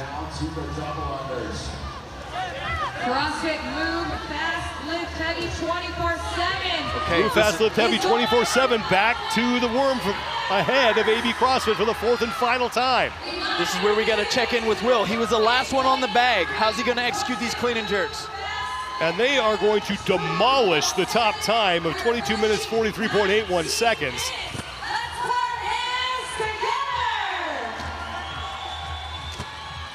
And they are moving extremely well here on these final 10 reps, and they have left AB CrossFit in their rearview mirror.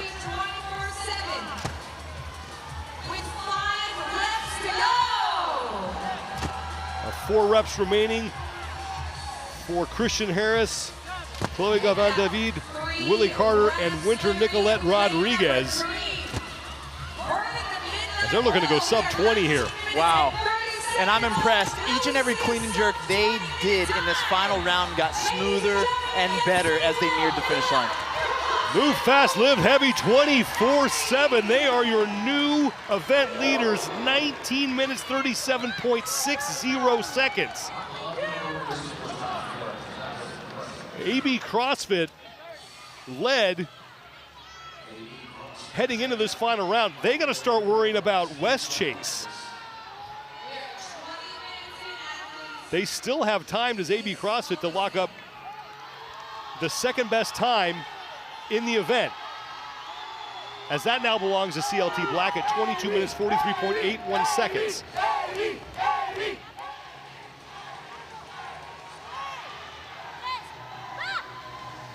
CrossFit Mayhem. We saw them make really quick work. Still making slight work of this worm. You can tell they've spent so much time refining the mechanics of the clean and jerk with the worm. Here comes West Chase. They're on the far left-hand side of your screen. The 5 reps remaining for AB CrossFit, and they have looked good on this worm throughout this test. Man, this field is so stacked, it's ridiculous. We're out here watching 3 teams that were at the CrossFit Games last year duke it out, and we're not even in the final heat. AB CrossFit is in. They will have the second best time, right around 21 minutes.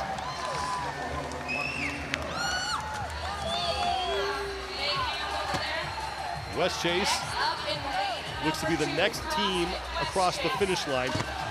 CrossFit PSC Invasion on the far right side of your screen. They are also on their 4th and final round.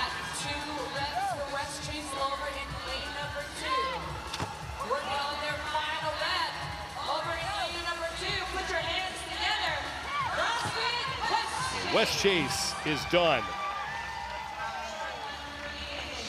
And that will be good enough for the 3rd best time in this event. 21:37.66 seconds. Time for AB CrossFit, 21 minutes, 2.38 seconds.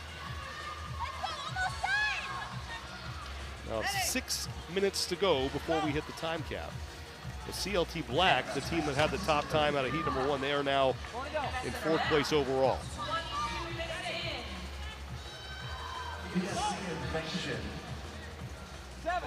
CrossFit Resurrection in lane 4. In the background there, getting to the worm. You take a look at PSC Invasion. Moving into our final round, they got 2 reps remaining.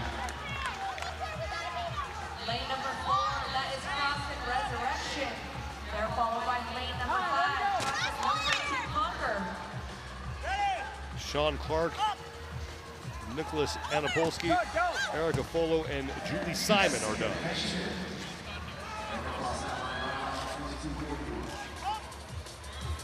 And it looks like PSC and SC Invasion just sneaked in ahead of CLT. So PSC Invasion now the 4th best time by a little more than a second. The top 4 times in this event have now all come from this 3rd heat.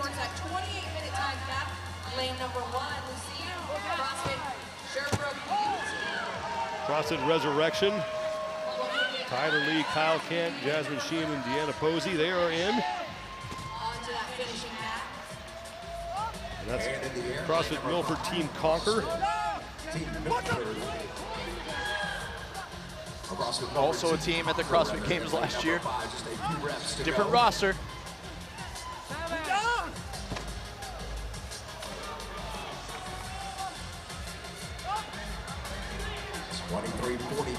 Move fast, lift heavy. So far, the only team to go sub 20, 19:37.60 seconds. 1 more rep to go for lane number 5. 4 minutes left. CrossFit Milford closes out. Milford Team Conquer is in. And in lane 1, Lucine CrossFit Sherbrooke. Looking to be the next team onto their finishing mats. We've mentioned it throughout the heats today, but the brutality of this test can be overlooked. Between the static hold of the bag, the worm clean and jerks, the volume you accumulate on the bike and the run, there's going to be some residual fatigue that lingers for quite a while on the next 2 days for these teams. Lucine CrossFit Sherbrooke. They're across. And now the other Move Fast Lift Heavy team, Move Fast Lift Heavy 365. Fast Lift Heavy 365. They are set to finish. Brooke Haas, Joe Piero, Christine Best, and Dex Hopkins. Last 25 minutes on the clock, 28-minute time cap in place, a little less than 3 minutes, athletes. A little less than 3 minutes. Move fast, lift heavy. Dex Hopkins leads his team across. You You see Christian Harris there to support them. That's another move fast, lift heavy squad.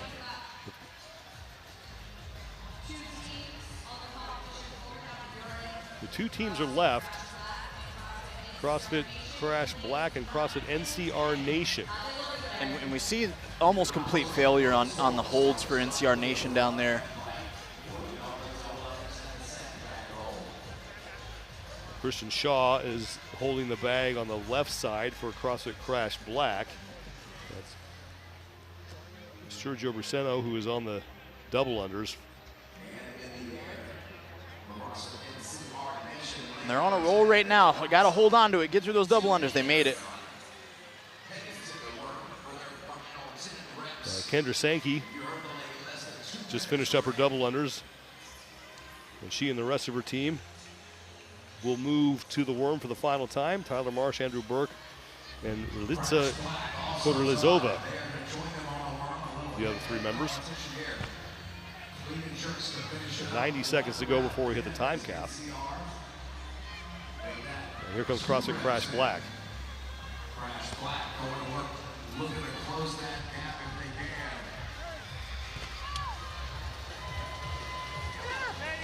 About 1 rep behind is Crash Black. NCR Nation, 4 reps in.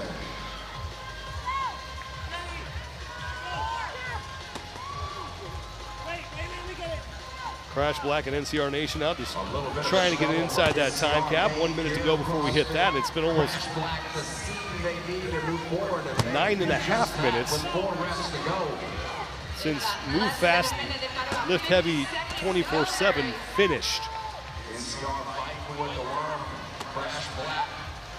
We're seeing this brutal test come to a close for a couple of these teams here, and one thing to keep in mind is that you've got to remain coherent enough to hear and to be able to cue, right? So you got to be able to hear and communicate with your teammates, and at the end of a test like this, man, that's one of the biggest battles. Well, you've been out there in a team setting where there's a lot of noise, crowds. What are some things that you can do if that fails, where you can't hear each other? What do you revert to on that? Yeah, you've got to have a fallback, which most times is going to be some type of signaling with the arms, hopefully with the off arm under the worm.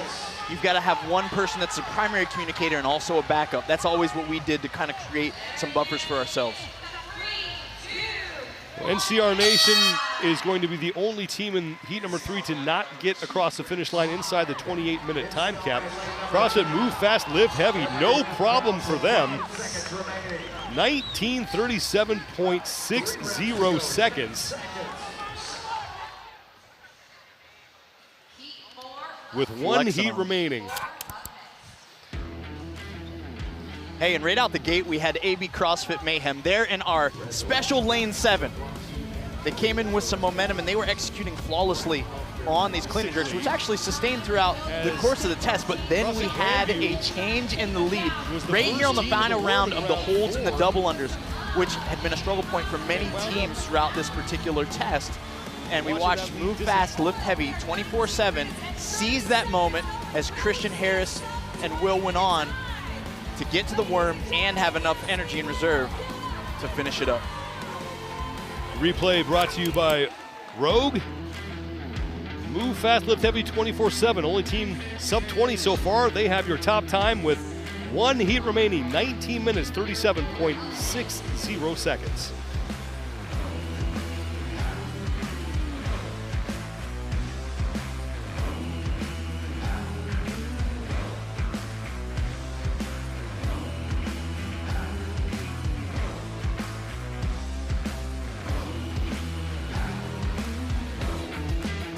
We are down to the 4th and final heat of the opening test for the teams here at the North America East Semifinal in Orlando, Florida. Thanks so much for being with us, everybody. I'm Sean Woodland with Adrian Conway.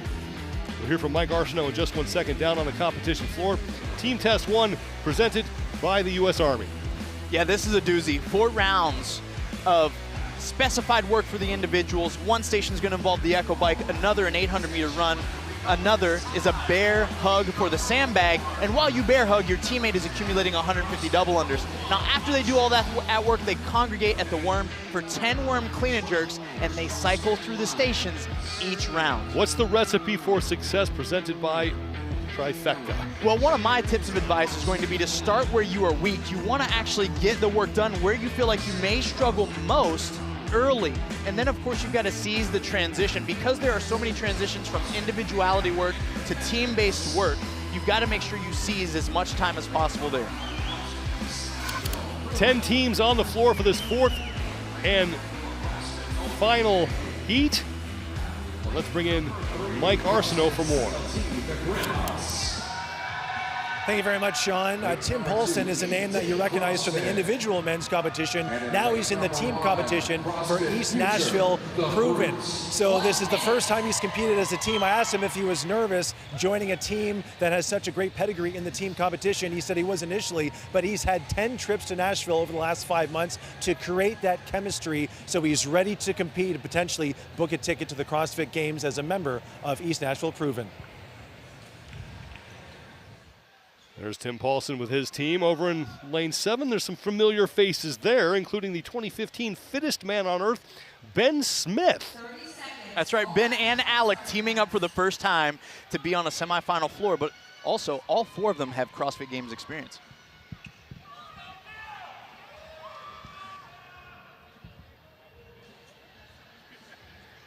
So we get set for the start here. We are joined by competition director Adrian Bosman. How you doing? Sean, I'm great. It is awesome to have these teams underway after all the planning and all the work to get these events started. So very exciting. I know you plan these, you test them, you have an idea about how they're going to play out. We've only seen 3 heats, but so far, how has reality matched up with expectations? Well, I got to admit, after seeing the first heat come out and the first couple of teams finish that first round in under 5 minutes, I thought maybe we were a little too generous with the time cap, but turns out fatigue is a real thing, and those later rounds really matter. Fatigue is a real thing. As I noticed, there were a few of them that came out, like a 330, 338 split, and then dramatically drop even after just the 1 round. Boz, I gotta say, I've given the sandbag hold on the last round a nickname, and it is the Grim Reaper. Oh, absolutely. I think we've seen it a few times already where teams look like they've got this insurmountable lead, and then surprise, coming out of that 3rd or 4th round, they just get hammered by the bag. So it really does matter who you place on that last round in that order. 19 minutes, 37.60 seconds is the top time. That belongs to CrossFit Move Fast, Lift Heavy. They did that in the prior heat. Ben Smith on the true form runner. His brother Alec on the double unders here.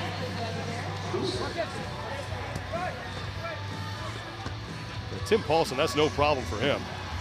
Holding that 200-pound bag as he and Tola will switch. Yeah, you know, I got to say I'm a little surprised actually at that strategy to put what may be your strongest bag holder up at the front of the roster like that.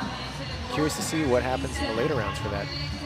Well, take your pick with that team, right? With Fair enough. Andrea and Taylor, that's the one thing that I would consider as well with them going to the 70-pound bag. I wonder if in the latter rounds it's easier for them to move under duress than it might be the 100 pounds for those fellas, and that's where they're kind of considering the women may be better at suffering later than even these 2 games caliber individuals on the male side as well. Yeah, it's very possible.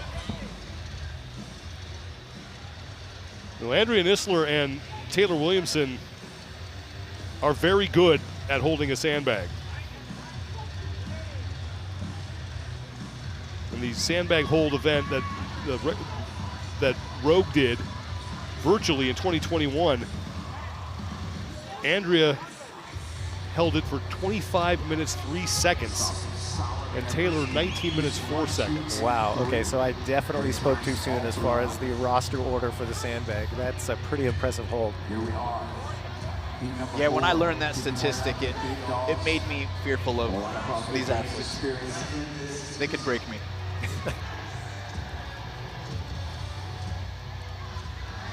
Early on here in round 1, there's CrossFit Mayhem Independence. Perfect Hydration is the official water partner of the NOBULL CrossFit Games.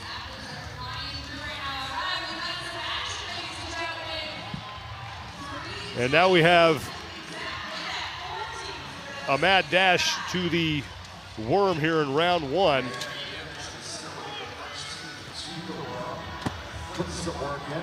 And CrossFit Krypton, I think, now just getting there. Mayhem Independence, they were among the leaders, as is CrossFit East Nashville Proven. CrossFit Krypton and Mayhem Independence on your screen right now. Sam DeMeester, Angelo DeChico, Kyra Milligan, and Zoe Jones for Mayhem Independence.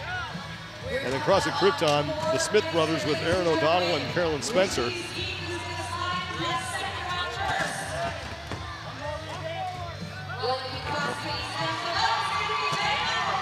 Lane one, CrossFit Future, the Brutes. They went touch and go on those worm clean and jerks. They are now in the lead ahead of CrossFit Mayhem Independence. East Nashville Proven with about 1 rep to go. They are done as CrossFit Future, the Brutes.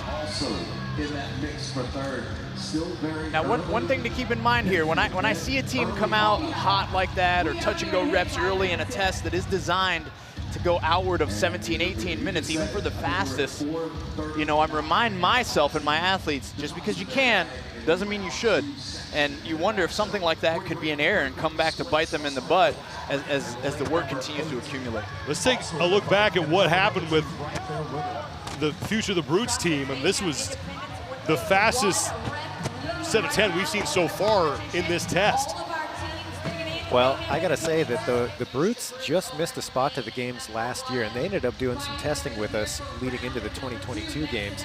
So I think they're really hungry to come out and make a statement here in this competition. Ashley Shoemaker drops the bag. Corey Spellman's gonna take a break on the double unders. Cece Piper's on the runner. And Aaron Nisley is the man on the bike.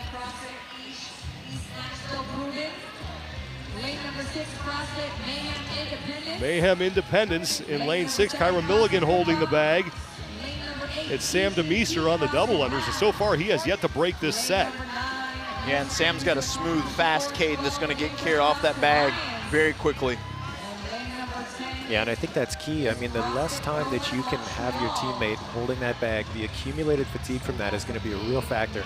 And you can see it as teams transition back to the worm. Some of those teammates are ready to go, and there's plenty that are not. They are not looking like they're ready to pick that thing up. So if you can spare your teammate, I think that's a big deal in this particular test. Actually, Shoemaker was really straining on that bag, and she and Spellman will switch. Shoemaker will start her 150 double unders. Nashville Proven, East Nashville Proven on the left side, on the box on your right, and next to them is Mayhem Independence.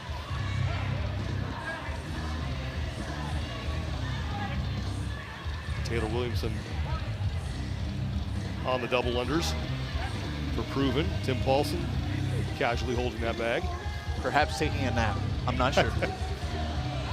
You know, Tim Paulson, a dad, he's got a 3-year-old son. He's got dad strength. You just get used to static holds. No doubts there. Yeah, it is interesting too. You watched him, he is kind of shifting his weight back to back. You've seen that from a few other athletes as well. Some of them opt for just a stone kind of statue posture, but it seems like a few of them find their rhythm and just kind of keep the weight moving ever so slightly to stay in the game. Yeah, it's a great way to find relief, and if you can keep the bag off of your legs, that slight bend in the knees is a big thing to try to release some of that tension from that posterior.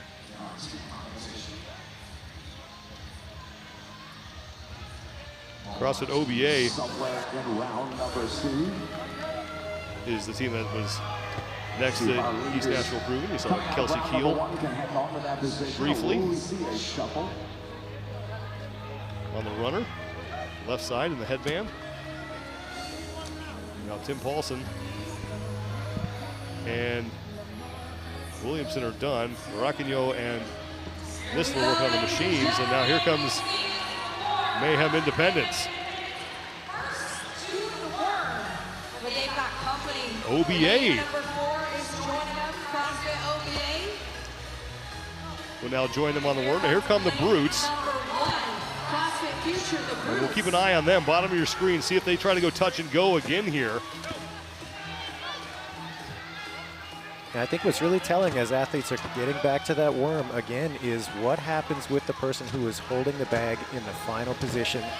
How long does it take them to get their hands on the worm? Are they keeping pace with the rest of their teammates? I think that's very telling as we move into these final rounds. Well, the Brutes just got hit with a no rep, so they are not able to keep the pace that we saw in round number 1. Mayhem Independence, they are just about done. They are on the far right side of your screen. Angelo DeChico in front. East Nashville Proven with now 3 reps remaining. Mayhem Independence, they are done with 2 rounds, and now they head back to begin round 3 of 4. Time to beat 19 minutes, 37.60 seconds. Belongs to Move Fast, Lift Heavy 24/7. OBA now staying in second place. And now 1 final rep for East Nashville Proven. Yeah, the Brutes are struggling here a little bit with their consistency. They're just not quite working together as a team, despite their first round smooth operation there. I think we see this a lot in the everyday CrossFit experience, right? You walk into the gym, me and you are rubbing shoulders, bars, and I come in and really get gung-ho about winning round 1, and then you come back and give it to me for the next 3 rounds. The Brutes have it now happens even in competition. Fallen back into 7th place in the heat. We are 10 minutes in for heat number 4. The top 3 teams are on the right side of your screen now. On your screen. Mayhem Independence on the far right, East Nashville Proven in the middle, CrossFit OBA on the left. At 10:14, and all of our teams are in round 3. Kyra Milligan on the right on the double under, Zoe Jones holding the bag.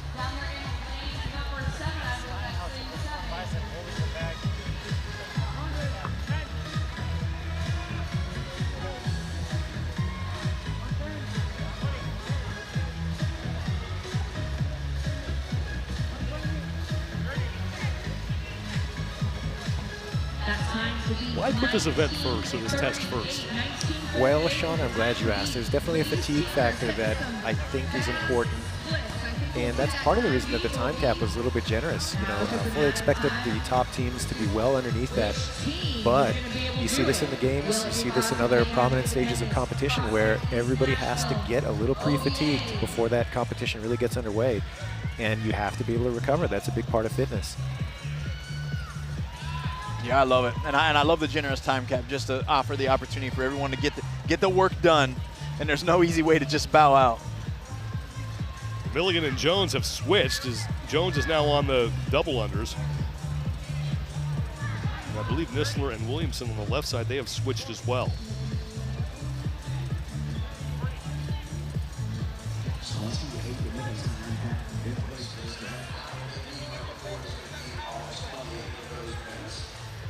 Third of 4 rounds for these teams.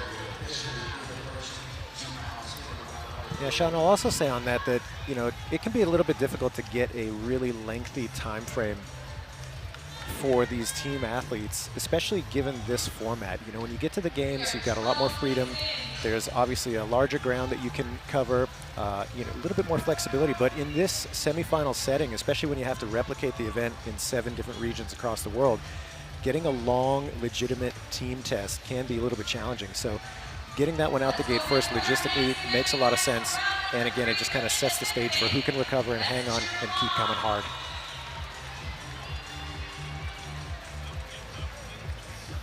We still have 1 test left for the teams here on the opening day of competition at the North America East semifinal. And then both the teams and individuals will be in action on Friday and Saturday. CrossFit East Nashville Proven looks like they have moved ahead of Mayhem Independence here in round 3. We knew that once you gave those women an opportunity on the bag, that it was a chance for them to create separation. because they can hold on in such a way under duress that allows the double unders to get done unbroken.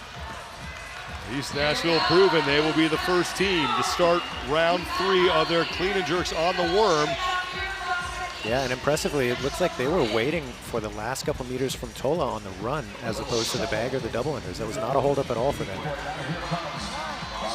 Mayhem Independence, they'll be the second team to start their 3rd set of worm clean and jerks. 358 pounds total weight on the worm, 2 70-pound sections, 2 100-pound sections, and then 3 6-pound spacer bags are in there. It's 11 feet long, 1 foot wide.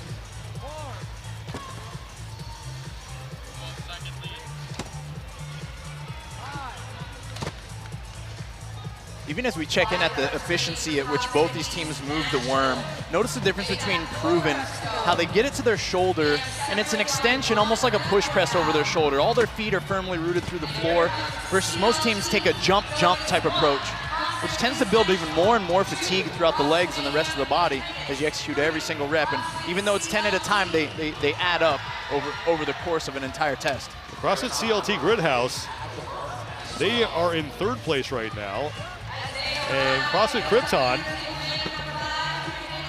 they are in 4th. As East Nashville Proven into the lead now, as they will be the first team to start round 4. But Mayhem Independence able to make up some ground there, and they are right behind East Nashville Proven. Tim Paulson getting right to work on that 800-meter run. Taylor Williamson is on the bike. Tola Maracano is on the bag, and Andrea Nissler will be on her double unders. Right side of your screen is CrossFit Krypton.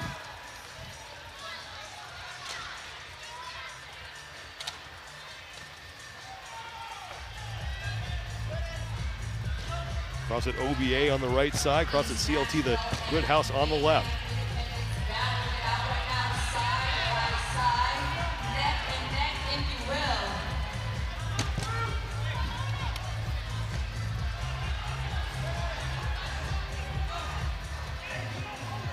Tola trying to tune out a little bit of that discomfort.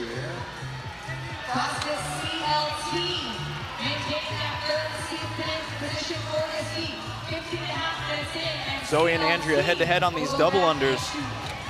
And Tola just had to take a break there. He gave the signal and bag came down. They've got to take some valuable seconds there. We'll see what happens. Angelo DeChico is hanging on to the bag for Mayhem Independence on the right side of your screen. He and Zoe Jones paired up here.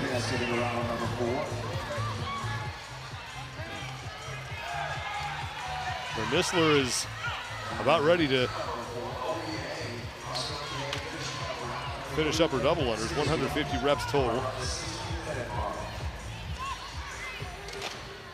And that's one of those things, competition decision, that really is important. You know, Tola chose to break a little bit sooner, but we watched DeChico just drop the bag as well, and you wonder, was that strategic on Tola's part? Did he feel like he had no choice, or was it like, okay, if I break now, I'll be more fresh for the double under? So there's so many elements to consider. Judging by his face at the last hold there, it looked like he was right at the limit, so it sounds like he made the right choice. How does the final version of this test compare to what you started with? It's actually pretty close. You know, we had in the beginning quite a few more reps per round on the clean and jerk. It was a little bit too heavy in that regard, just as far as the weighting of the event. And so we went back to the drawing board and reduced the reps, played around with the distances a little, and ended up where it is now. Sean, how long did you say Andrea Nissler can hold a sandbag there, my friend? Longer than you or me, probably. Because she's bringing up the anchor for Proven here.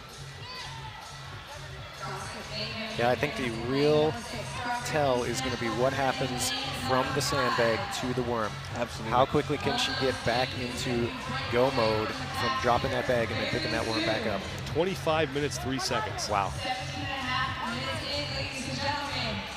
You notice that big gasp of air for her to try to fill her belly with air. See how short her breaths are, as of course the pressure from that bag is pushing right into her diaphragm and lungs. That's what makes this very, very uncomfortable. Yeah, especially at a high heart rate when you've been putting out for 15, 16 minutes already. That is the challenge, to try to maintain a static position under those conditions. You'll see that a lot in strongman events when they're carrying big, heavy implements. Is that quick, forced breath. You have to force yourself to breathe. And here we go. Proven's done. Wow, and Nisler leading the charge there. Look at that. Doesn't seem fatigued at all. Different kind of psychology there in that one. Impressive. Keep an eye on Mayhem Independence.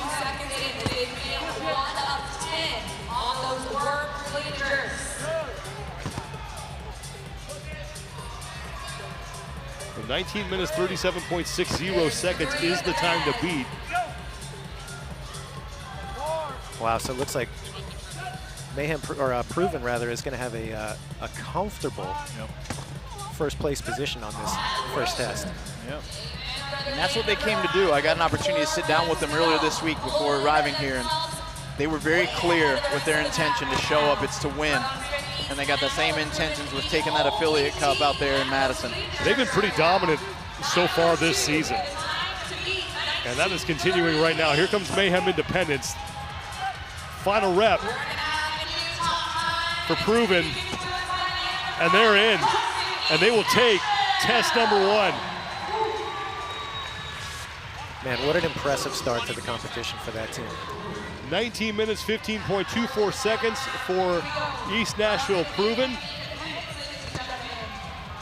As they start their competition off with a victory here. Mayhem Independence. Now they're gonna look for the third best time.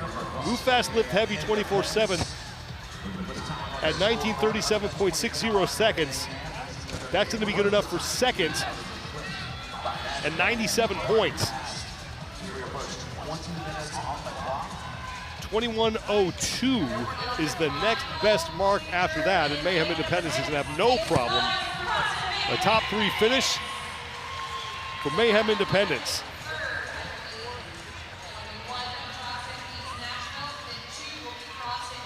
The leaders on the floor, CrossFit Krypton,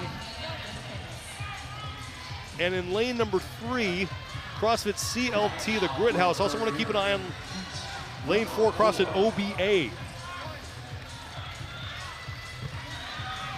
Here comes the Grit House.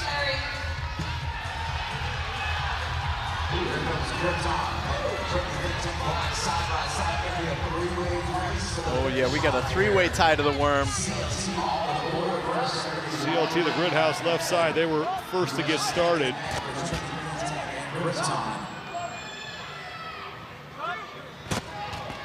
Krypton in Triple T CrossFit Black, right next to each other on the right side. Here comes OBA.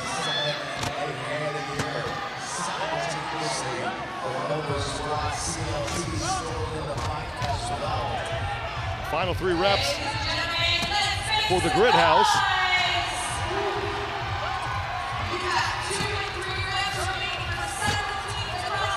Two reps remain for Krypton. 1 rep is left for Triple T CrossFit Black. They will get across. Here comes Krypton right after them. OBA will be the next team to finish.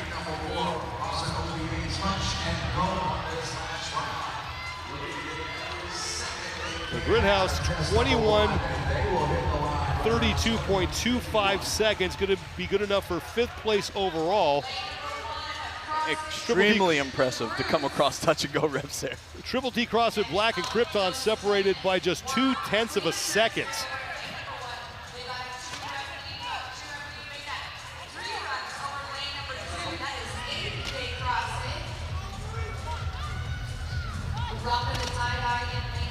CrossFit Future the Brutes on the left side of your screen. Yeah, we talked about this early. Just because you can doesn't mean you should. You think about their touch and go reps early in round 1. And we're seeing the value of them now in round 4.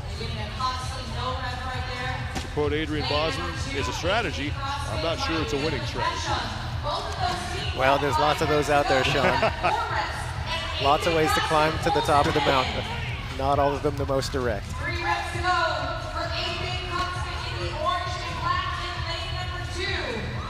That was always one of my favorite things, is to watch athlete briefings and hear you field some of the questions that you would think would seem obvious, but you know.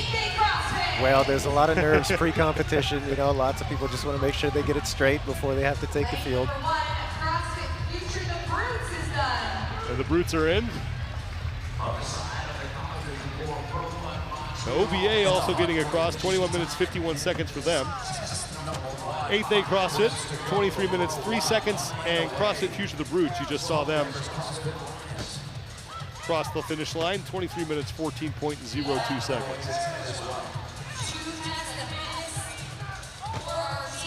Well, and as expected here, these top teams are going to have no problem making this time cap. I think this is the only heat so far that we've seen everybody that will make it under that cap. So pretty impressive showing from the field here in this 4th heat. This is CrossFit Pro 1 Montreal. The man in front, that's Adam Davidson. He was a late addition here to that roster, as he had to step in for Frederick Dubé. This team's across. Those are big shoes to fill. That's the team lead. The 12 Labors CrossFit Lions. They will be the last team to finish. So every team here in this 4th and final heat will make it inside that 28-minute time cap. And no surprise that CrossFit East Nashville Proven does it the quickest, 19 minutes, 15.24 seconds. And with that, we close out team test number 1. Got one more test coming up. What are you excited to see in test number 2? Oh, just the constant back and forth battle. That one, when we tested, it was a favorite of the staff that we had. And I think it's just going to be a rep-for-rep battle from some of these top teams. Replay presented by Rogue. Mayhem Independence, the early leaders, but it was the late charge from East Nashville Proven that proved to be the difference. Yeah, East Nashville Proven just came in and ran the race they knew they needed to, right? We saw something different from them in the order that they actually presented Tola and Tim Paulson on the bag first, and the ladies on the backside got to bring them home. And it proved to be very fruitful as we watched them work through these last clean and jerks to get that first event win. 19 minutes, 15.24 seconds, 100 points for East Nashville Proven. Mayhem Independence will take second, followed by CrossFit CLT, the Grit House, rounding out the top 3. Mike Arsenault is with your test winners. Thank you very much, Sean. Joined by CrossFit East Nashville Proven. Tim, this is the first time you've competed with this group live in an in-person competition. You said you had some nerves. 100 points, I'm sure, does a lot to calm those nerves. The 3 of your teammates have a lot of team experience. What have you learned from them throughout your training sessions over the past 5 months? Basically everything. Yeah, I mean, honestly, they took me under their wing, and you know, I love learning. I love trying to hone my skills, and they were really open books about helping me try to cycle some things faster, sharing all their expertise on the worm. So yeah, I've learned a ton, and I mean, that workout I think showed that we're heading the right direction. Now, Andrea, the 2 of you, you're the 2 constants on this team. You've been together for a number of years, a lot of championships under your belt. So how do you develop chemistry with 2 new guys to make sure the team is moving at full capacity once you're here? Yeah, I think it's important to train together, but also hang out outside of that so they really get to know you. You guys feel comfortable with each other, and you can really talk about anything. So, friendship. Friendship, team building is the key. We'll see you for test number 2. Congratulations, 100 points. Unofficial of test results. 100 points for East Nashville Proven as they and Move Fast Lift Heavy, the only 2 squads to go sub 20. Mayhem Independence flirted with that. They'll take 3rd. AB CrossFit Mayhem finishing in 4th. And then CrossFit CLT, the Grit House, rounding out the top 5. We're going to take a quick break as we reset for test number 2. Boss, thanks so much for joining us. Hopefully we'll check in with you later. Absolutely my pleasure, Sean. It is so good to see these teams out here and to get this underway. Back at 3:30 Eastern for team test 2. We'll see you then here as day 1 at the North America East Semifinal continues.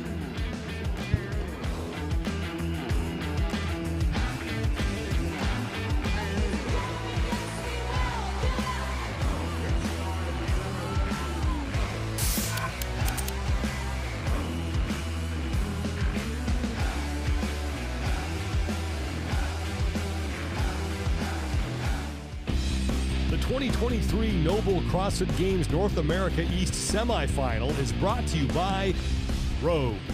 Don't weaken. O2, the official sports drink of the NOBULL CrossFit Games.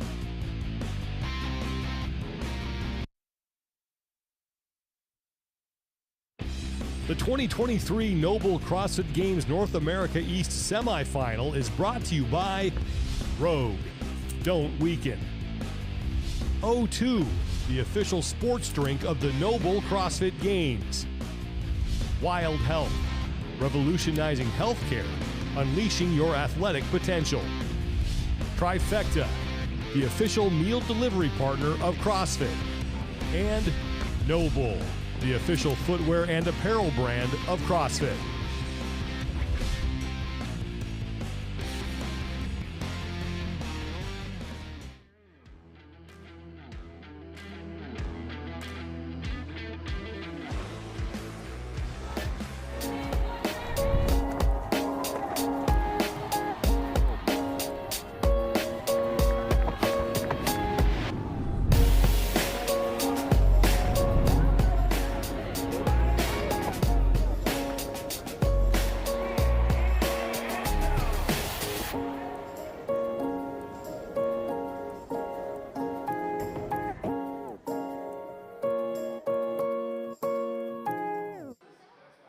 This is the guy right here that I told you about, all right? This guy, when anyone walks in here and they tell me, I can't do this, I'm like, this is the guy. Go talk to Henry. When I think of CrossFit, I think of Henry. And when we opened these doors, that's the person that I wanted to serve. The day I walked into CrossFit Mentality, I could not air squat to a 45-pound plate on top of an 18-inch box. You could imagine what it was like for me to just get out of a chair, stand up. I remember him telling me that he hadn't climbed a ladder at work and he couldn't even remember when. And even going downstairs, he was holding on to the railing and going down sideways. At that time, I really thought that this is what getting older was, you know, and obviously I was very wrong. There you go. So instead of pulling right to here, I want you to try to pull a little bit higher across your chest. There you go. Let's get one more big pull. Nice, and relax. I think the most important thing when you have somebody that's walking into your gyms is you got to build the trust and you got to explain to them what your goal is. And when Henry came in, I told him, this is going to change your life, but you need to trust me and you need to show up. He happened to be in the lobby when I came in to basically sign up for my on-ramp, and he just had a short 30 seconds with me, but he said something to me that I'll never forget. He was asking me how I feel and why I'm here, and I told him I have some bad knees and maybe we could correct it. And he looked at me and said, you stick around here long enough and you probably won't need knee replacements, and the man was correct. Focus today is going to be trying to improve our positioning on our squats. So what we really want to do is get the ankle nice and warmed up along with the hips and everything else. And then the more we can get this elbow down towards this toe, you can see that knee's starting to track out. And so it's going to open that up for that overhead squat here today. Dude, you're clearing your feet so well now. Like, that looks easy. That looks easy, bro. That looks easy. That's what I'm talking about.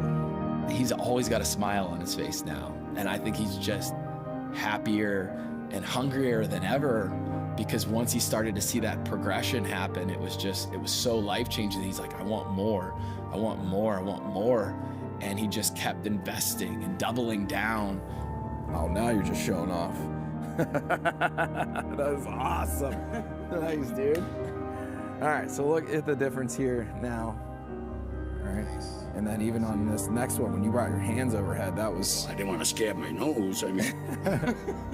When I came to Mentality, it was like I jumped on a train and all that just changed. And every day was better. You know, all of a sudden I could do this, and all of a sudden I could do that. One more set, last one. Getting to see the progress over 5 years of just nonstop work, showing up, not missing, and doing the things that he needs to do, and then getting to see how it changed his life. That to me is like winning the CrossFit Games. Cool. That's all I got for you. Good job. Thanks, buddy.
I would tell someone that's intimidated by CrossFit to take the leap of faith and walk through the doors. Athletes you see on TV are the 1%. So you don't have to be physically fit to start. It doesn't matter what other folks are doing. This is about you. This is your fitness journey. It really is infinitely scalable to everyone. It's a gift to your kids for them not to have to take care of you because you can no longer function. And CrossFit will allow you to do that. You're gonna feel better coming out of it than you did going into it. Just get inside the door and then we'll take it from there.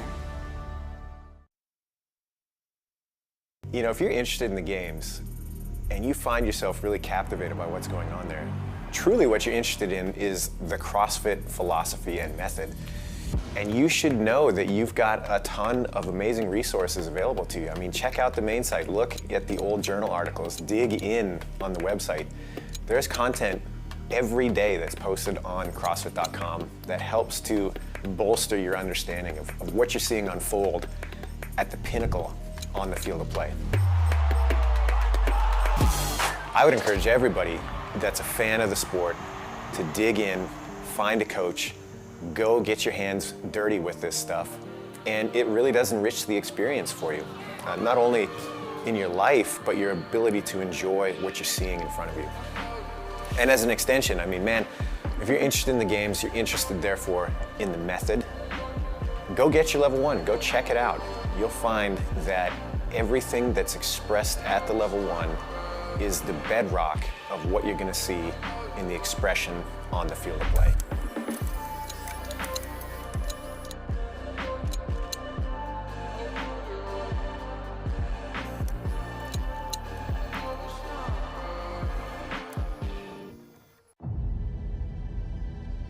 I have so much respect for my competitors, but when people compare me to the other competitors, it really doesn't even faze me because I know I'm already going to win.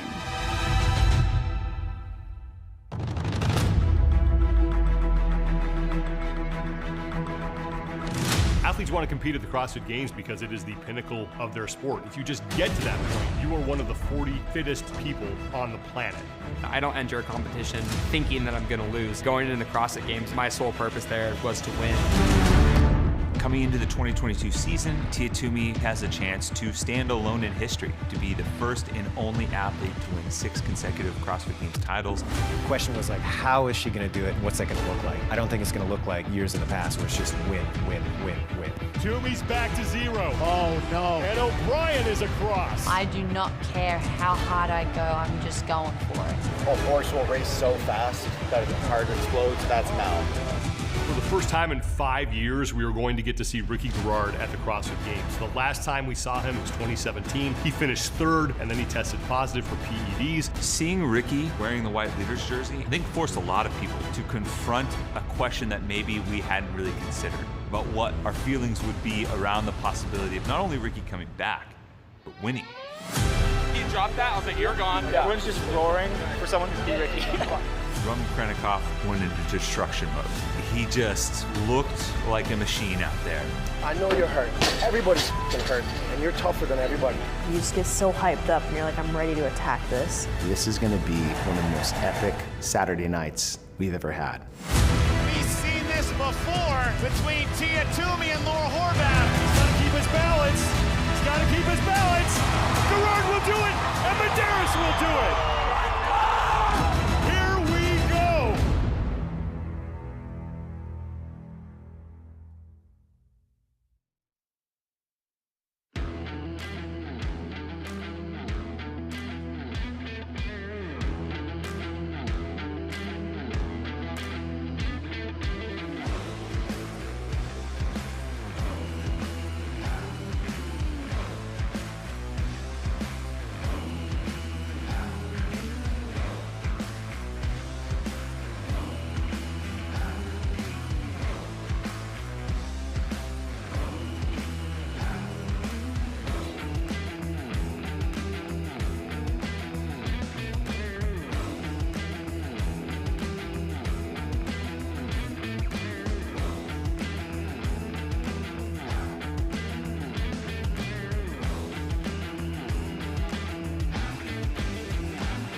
The 2023 NOBULL CrossFit Games North America East Semifinal is brought to you by GoWad, the mobility app designed for athletes.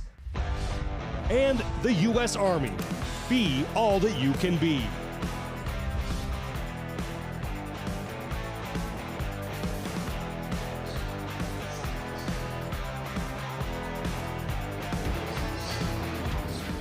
Opening day of competition continues here at the North America East Semifinal from Orlando, Florida. One test is down for the teams, and we are set for test number 2. Thanks for being with us on this Thursday afternoon, everyone. I'm Sean Woodland with Adrian Conway. Mike Arsenault has us covered down on the competition floor. Team Test 2 is presented by Jocko Go, and this one's going to get ugly fast. This one does have the potential to get ugly fast. It's in male and female pairs for 15 minutes, which means it is an AMRAP, as many reps and rounds as possible. They're going to go through 3 synchro muscle-ups. One partner's going to be on the rings and one on the bar, and 5 synchro thrusters. Now the trick here is that each round, the muscle-ups gain 2 reps and the thrusters gain 5. First of 4 heats here for team test number 2, the final test of the day for the teams. 10 teams will be on the floor to get us kicked off. 15-minute AMRAP, and this is a rarity in the team competition, Adrian. You really don't see AMRAPs in the team competition at any level. Yeah, especially in person. If I looked way far back in the archives, I believe back in 2010 when we were doing a regional in particular areas with all different programming, it might have existed, but not here in semis. Stand by. 3 synchro muscle-ups, then 5 thrusters to start us out. The synchronization occurs at the top.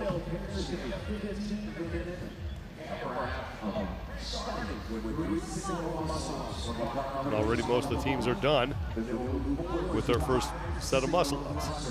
And you'll notice there's only 2 athletes on the floor for each team, and once they finish the first round in completion of 3 and 5, they're going to tag out the next pair to do the same amount of work. Stad CrossFit was one of the first teams to make the tag. They're right in the middle of the floor, lane 6.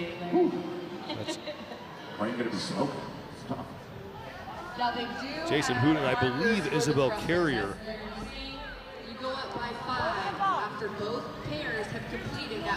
So each pair will do 3 and 5. And once all 4 athletes have gone through this first round, pair number 2 will advance the barbell to the next zone. That's indicated by those yellow lines.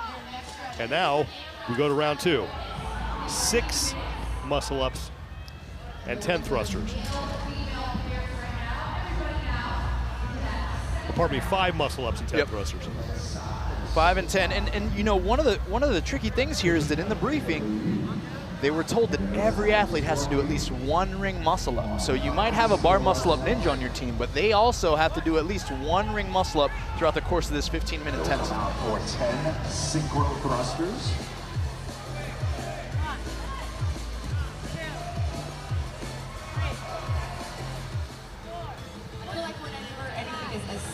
Every team on this second round. Also your mental fortitude as you see those numbers. The thruster. A beautiful movement, one that is absolutely not at the top of my favorites if I get to choose, but also would be one of the movements that I did get to select to do if I were only limited to 1 movement to gain the most fitness. It's 12 Laborers CrossFit Cerberus in lane 4. Stad CrossFit in lane 6. They're on the right. They're towards the front of the pack here. 15-minute AMRAP, and they are on round number 2. The 5 muscle-ups and the 10 thrusters. Jason Uday and Isabel Carrier on the right side of your screen. Stad CrossFit.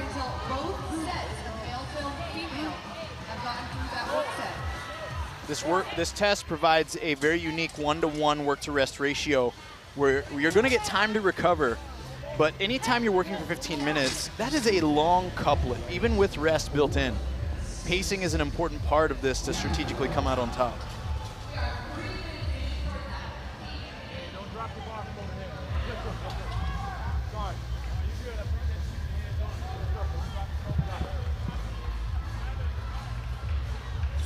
Now we are on the 7 muscle ups and 15 thrusters here.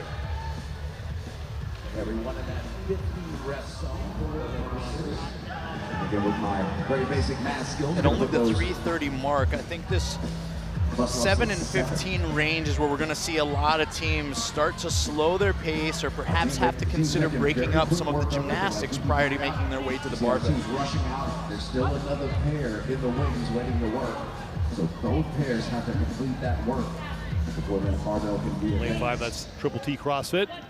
Lane number 3, CrossFit Seoul, Miami.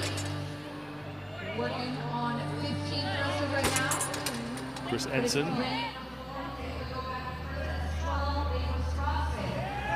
is the man who's on the thrusters for Training Think Tank.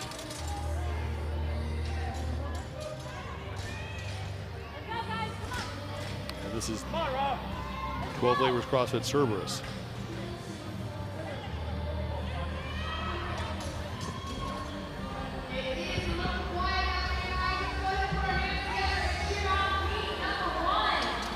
Cerberus doing a great job just pacing out the lockout at the top. Wes Peters was doing great being patient with his teammate there, making sure she got to the top of the bar before he locked out his ring muscle up each rep.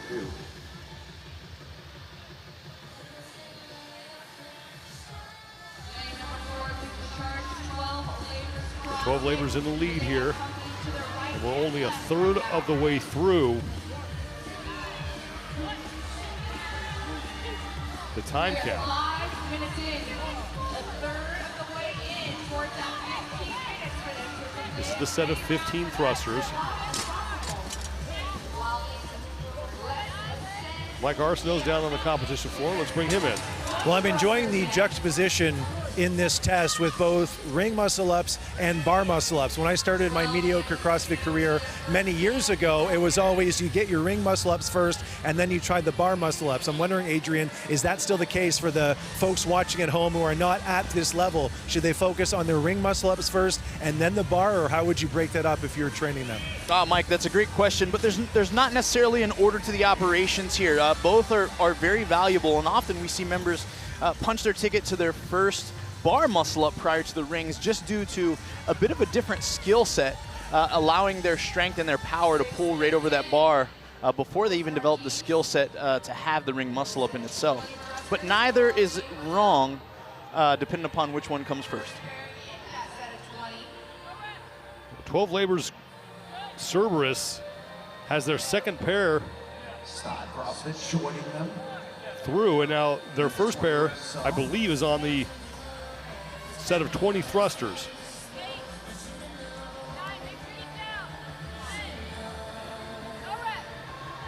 Ten muscle ups, 20 thrusters. And this is one where we're gonna have to wait, obviously, until the very end when all the reps are tabulated to find out who's gonna win this thing. And Sean, on these thrusters, this is the point in this test where pain begins to set in. And due to the loading at 95 pounds for the men, 65 for the ladies, you know that often you can do another rep. Labors taking a quick break over in lane number 4. Far right side of your screen is lane 10. That's CrossFit Crash Red moving back to the rig to tag in their second pair on this round of 10 and 20.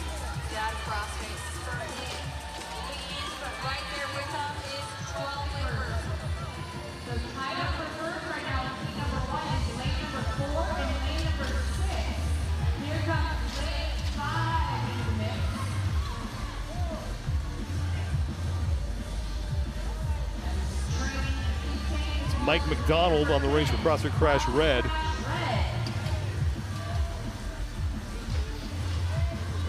This is a round of 9 muscle ups and 20 thrusters.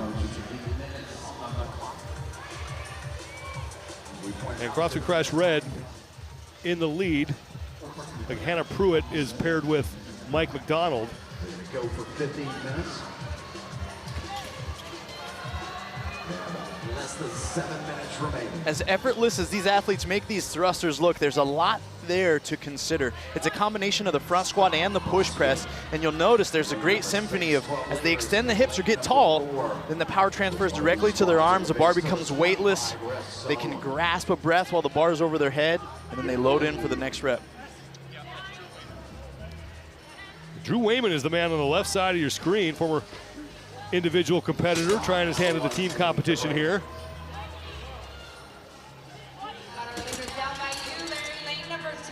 For the 12 Labors CrossFit Cerberus team.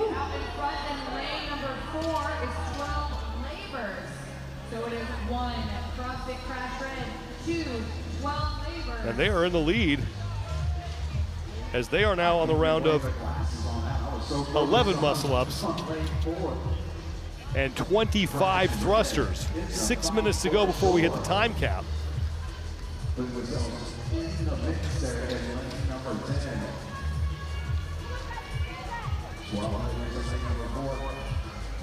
And this is where you've got to start to wonder how much residual fatigue is now already accumulated from the 4 rounds in test 1, the holding of the sandbag, the loaded breathing with it resting on your belly, and how does it actually affect you hanging from the rings and pressing out the dip.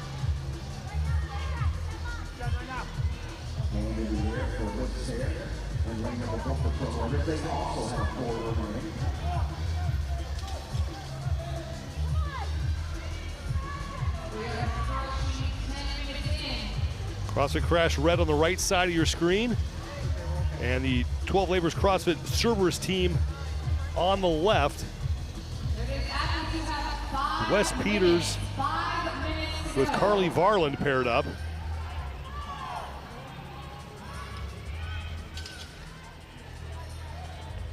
This test is one of great, measure to your recovery, because early the transition from pair to pair is very, very fast.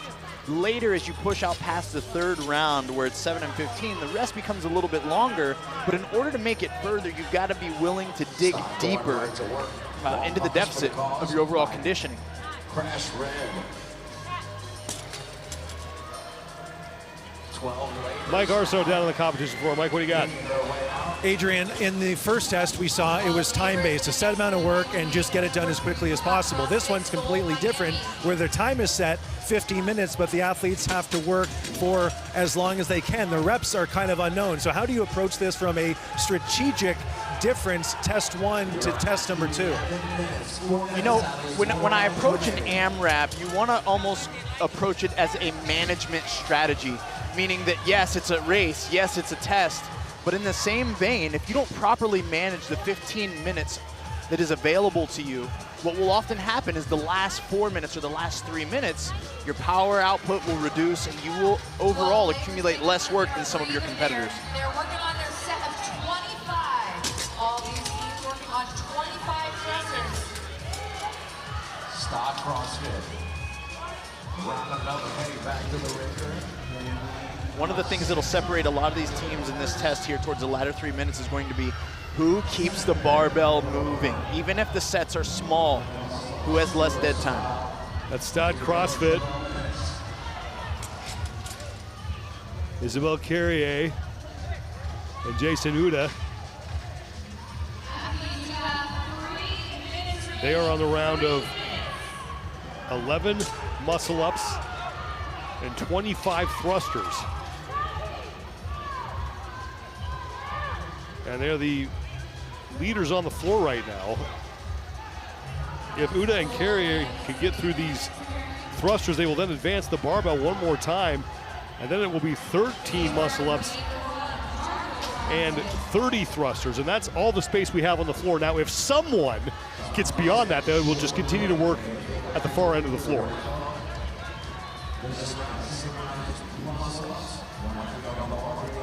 Top 2 teams, we believe right now on your screen. On the right is Stad CrossFit.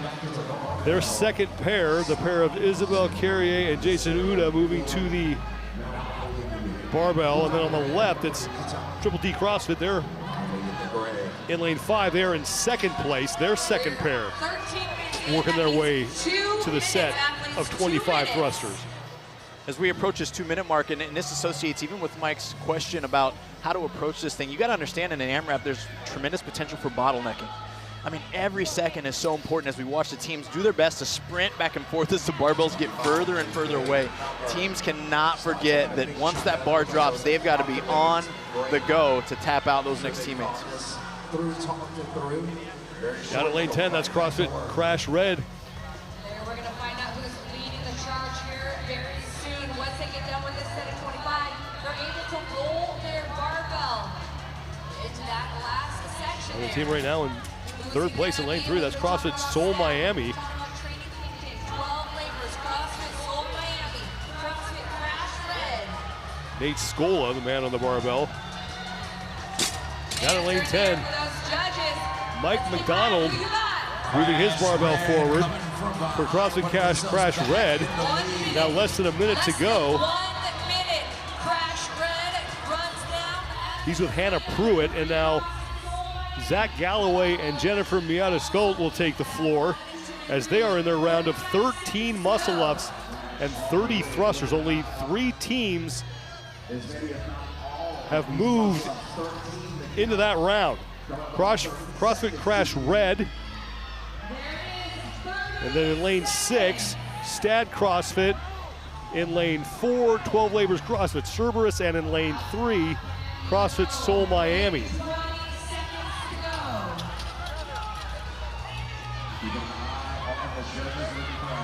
Stad CrossFit on the left side, they are very close, if not ahead of CrossFit Crash Red here. It does look like they are ahead. The Stad CrossFit,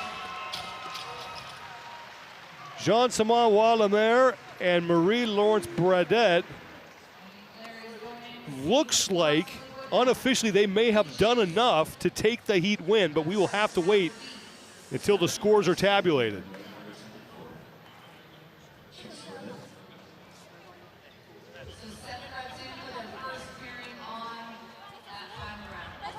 CrossFit Crash Red signing their scorecard.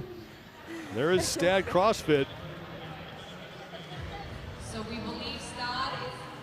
Unofficial, they are the winner of heat number 1, and we will wait for their total reps. Yeah, exactly.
This event certainly is not child's play,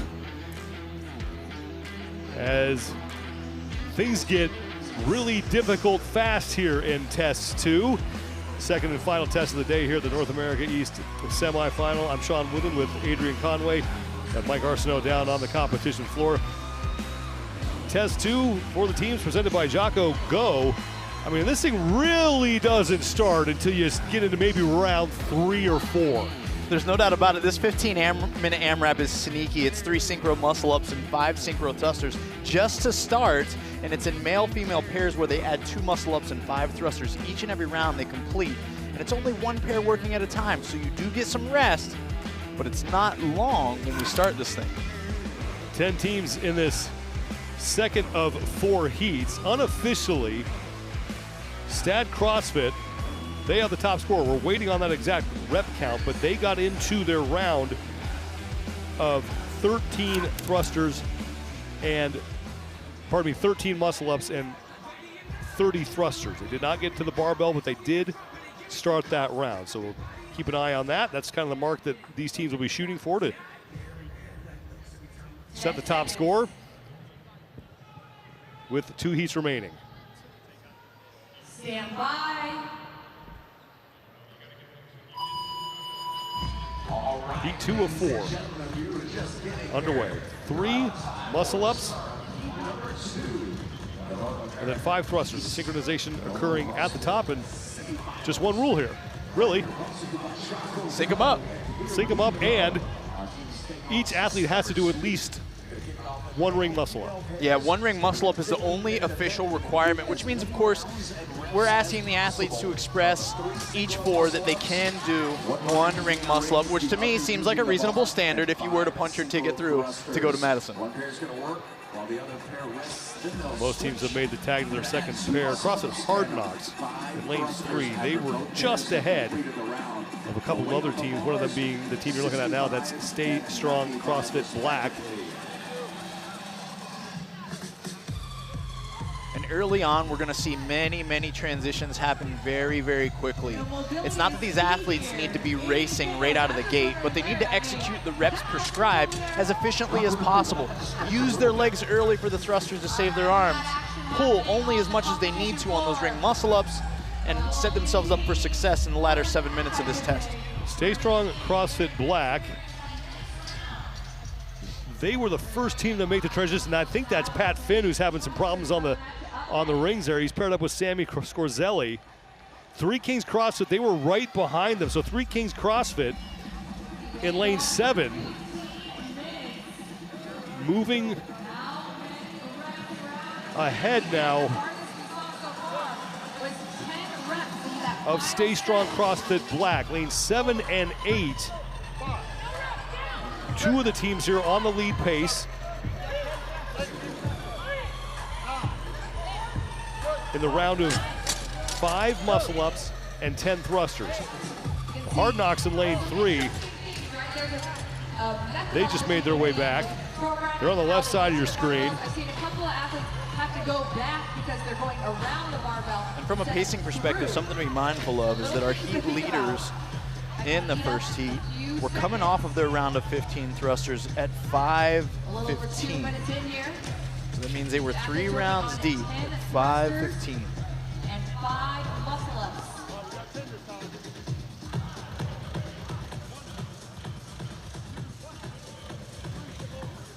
Teams now getting their second pair to the barbell here. The second pair is the pair that does advance it. And it's going to be Hard Knocks in lane 3. The pair of Sidney Moskovitz and Eric Thomas putting their team in front here. And in lane 8, 10 Skills CrossFit Synergy. They're also towards the front, so still very close here for the lead, just 3 minutes in and change. But it's CrossFit Hard Knocks. Seth Sherritt and Alexis Cole-Bianchi on the muscle ups. And we're in the round of 7 muscle ups, 15 thrusters. And then there's full extension of the knee, hip and arms with that head slightly through at the top of the thruster. Once they complete that, it is in, back into that low. Lane 8 on the right side of your screen, 10 Skills CrossFit Synergy. 2 movements back and forth. Very close for the lead here with CrossFit Hard Knocks. Once that first male-female pairing completes that work set. I believe that's Raphael Gauthier and Melanie Lafreniere. We are 4 minutes in. Now both 10 Skills CrossFit Synergy and Hard Knocks will have their second pair on the 7 muscle ups.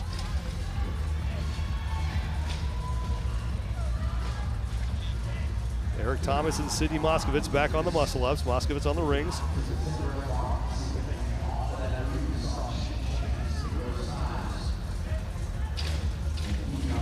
This is heat 2 of 4. The top 3 teams on your screen right now. Lane 8 on the right side, 10 Skills CrossFit Synergy, and then on the left, CrossFit Hard Knocks, as Moskowitz and Thomas are going back to the barbell, and CrossFit Hype the Takeover creeping up. A score to beat, 230 reps unofficially for Stad CrossFit. So 230 total reps. Again, they got into the round of 13 muscle ups and 30 thrusters. Didn't get to the barbell, but they were able to complete some muscle ups in that round. I can't help but notice CrossFit Hard Knocks, the way they cycle those thrusters is so fast. Eric Thomas getting a lockout, but also pulling it back down into his clavicles and being able to cycle that next rep out of the bottom. 10 Skills CrossFit Synergy just ahead now of Hard Knocks.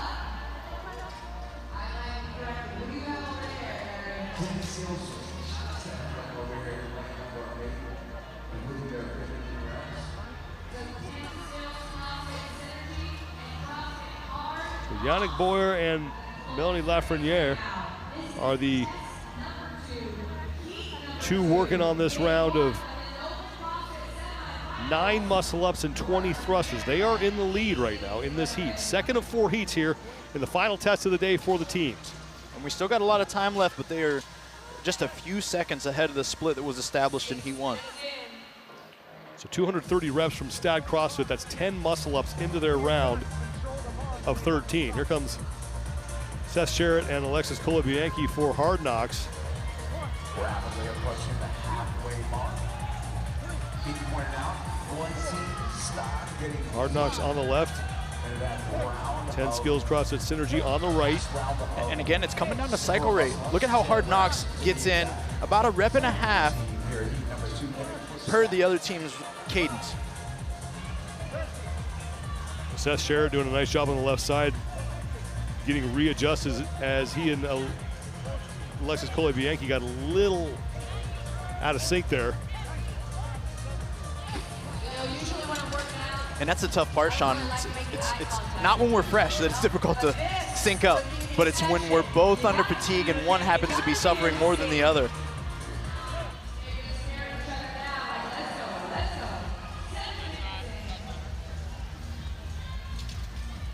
Stay strong. Yeah, Sean, we talk Black. about teamwork making the dream work. This is one of the most difficult parts here. And Stay Strong, CrossFit Black, they had issues with even getting to the rings. And this is early on in the test, but think about how much dead time here is when you could be accumulating reps of those muscle ups or even costing you time for reps at the thruster bar. But those rings are not low, and it takes effort even to grab them with an accurate perspective.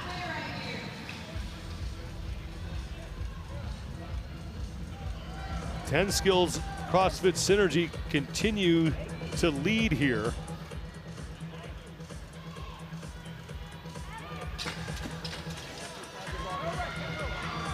They just got hit with a no rep. Raphael Gauthier is the man on the barbell. Bringing in their next male-female pairing. We got work happening in lane number 1 with CrossFit. It's Moskowitz They completed their muscle ups. It's back out to the and Eric Thomas on the left for Hard Knocks. These have been your top 2 teams throughout this second of 4 heats. Now Thomas and Moskowitz taking a break. Synergy continuing to work.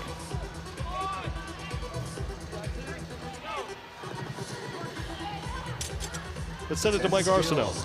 Well, we learned very early in our CrossFit career to never go to failure in an AMRAP workout because you're going to hit the wall and you're not going to get around that wall. But Adrian, what exactly does not go to failure mean? Are you 5 reps away from failure, 3 or 1? Just how close do the people at home go when they're approaching an AMRAP workout like this? Well, Mike, I got to say, you might have been a fast learner, but I've coached athletes for many years that do not learn not to red line. But in this case of these tests, what you got to be mindful of is the skill demand. So when you think about the bar muscle up or the ring muscle up, you must stay further back from your threshold. That means you can't get quite as close to failing on those high skill movements. However, on the thruster, you want to be able to persevere and dig a little bit more and be willing to suffer here, because you know if you can just stand the squat and thruster it through the upper body, then you'll get an opportunity to tag off and you get some rest.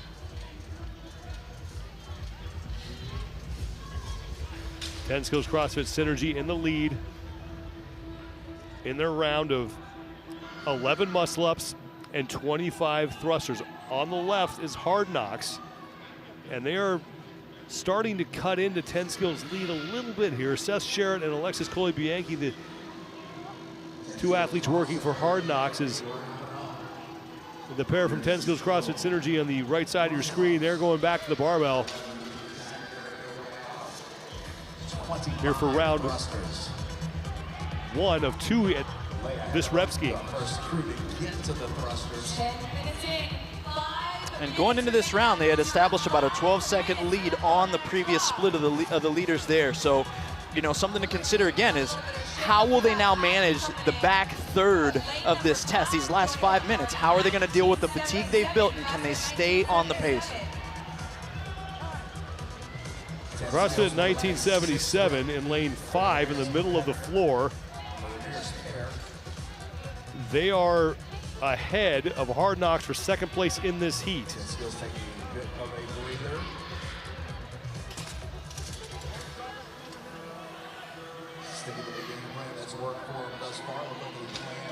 Right side of your screen are your leaders, 10 Skills CrossFit Synergy in lane 8. In lane 5, that's CrossFit 1977. They are ahead of the team on the far left, Hard Knocks, in lane 3 for second place. And now in lane 4, CrossFit Hype, the takeover. They are in the lead.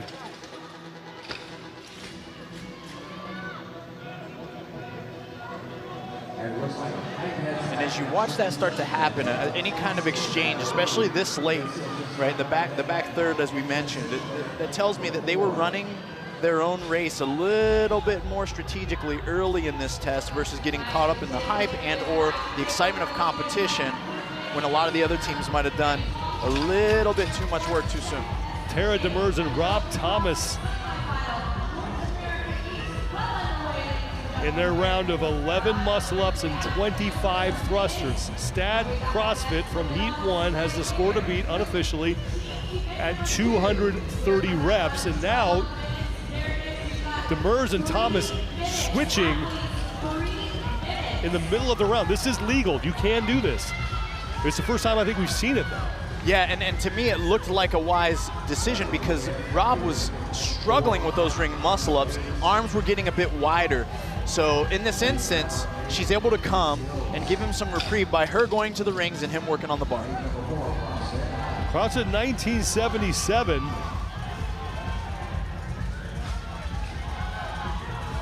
They are your leaders right now. Michael Olivas, and I believe that's Lindsay Grassis on the barbell for CrossFit 1977. 10 Skills wrapping it up at the rig. Back to close out their second round of thrusters. 2 minutes before we hit the time count. 25 rep mark. In lane 4, CrossFit Hype the takeover. Thomas and Demers switched again. And now they are heading to the barbell for their 25 thrusters. Keep that noise up. They're going to need it. Less than 2 minutes to go. Yeah, and you can tell that set at the rings was their biggest challenge thus far in the test. It really put them up against a wall, and they lost a tremendous amount of momentum there. There's 90 seconds remaining. 10 Skills CrossFit Synergy on the right side of your screen. They are now in second place. The athletes looking to finish strong. Their teammates 1977, the pair of Michael Olivas and Lindsey Grasses, they are in the lead in this season as we approach the 14-minute mark. And now they advance the barbell. Now Luke Caneo and Danielle Oliveri are going to have to get 10 muscle-ups to tie Stats CrossFit score in this round of 13 muscle-ups and 30 thrusters.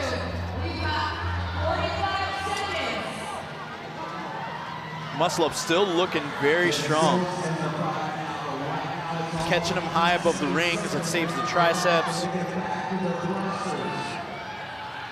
Wow. We'll wait to see a judge's hand in the air here.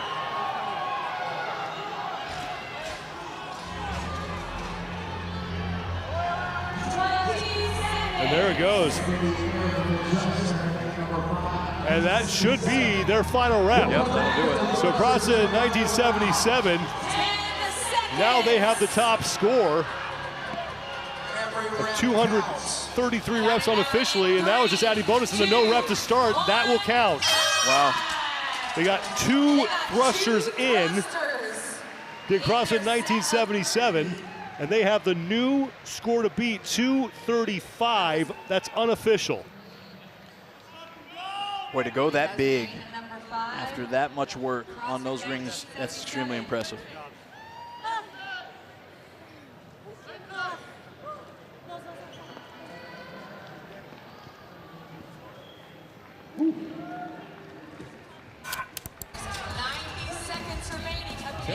Replay presented by Rogue, and man, we had some volatility here in this thing late in the heat. That's right, it was a really good race, and then, you know, we talked about how you manage this 15 minutes as an AMRAP. A lot of teams came out fast just to be fast, and a lot of teams just paced it nice and steady so that they could have the urgency more so in that last and final minute or two and award themselves. Right now, we've seen the best score for today. 235 reps is now our top score with 2 heats remaining.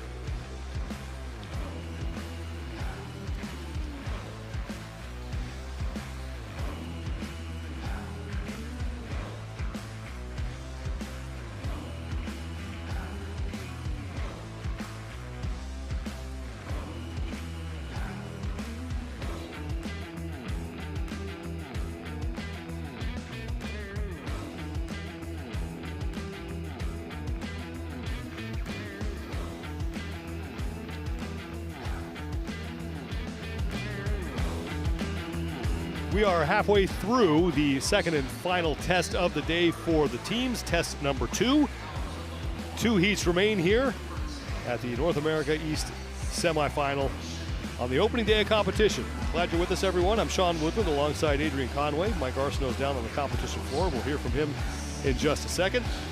Team test 2, 2 movements, well, really 3, and we're going to increase the reps as we move through this 15-minute AMRAP. Yes, we are. This is a great test. Male-female pairs are going to come out onto the floor, and for those 15 minutes, they're going to start with 3 synchro muscle-ups, 1 on the bar, 1 on the rings, and 5 synchro thrusters at 95 for the men and 65 for the women, and they will continue to add work. So we're going to go up by 2 muscle-ups and up by 5 thrusters each and every round. Let's bring in Mike Arsenault down on the competition floor. Thank you very much, Sean. You'll notice that with all of the ring muscle-ups and all the bar muscle-ups these athletes are doing, they all have gymnastic grips like these from Bear Complex on to protect their hands so they're able to attack the rest of this weekend just as easily as they can to protect their hands. But Bear Complex is offering fans the ultimate VIP experience at the 2023 NOBULL CrossFit Games. If you scan the QR code now, you can get a chance to win free tickets, a meet and greet with Noah Olson, and a Bear Complex prize pack filled with top quality gear. 30 seconds. Third of 4 heats here. 10 teams on the floor. Trying to track down CrossFit 1977's top score of 235 reps. Move fast, lift heavy.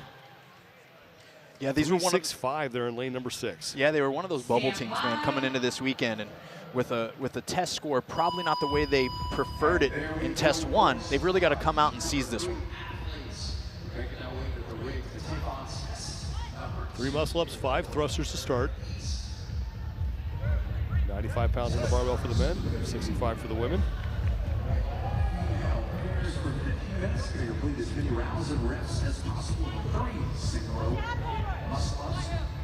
You know, after watching a couple heats of this, Sean, one of my biggest takes is don't rush this. Don't rush these transitions. Don't get your heart rate up for no reason, sprinting back and forth in this short distance. I need you to go bigger in your sets down the road than to go too fast too soon. That's AB CrossFit Mayhem.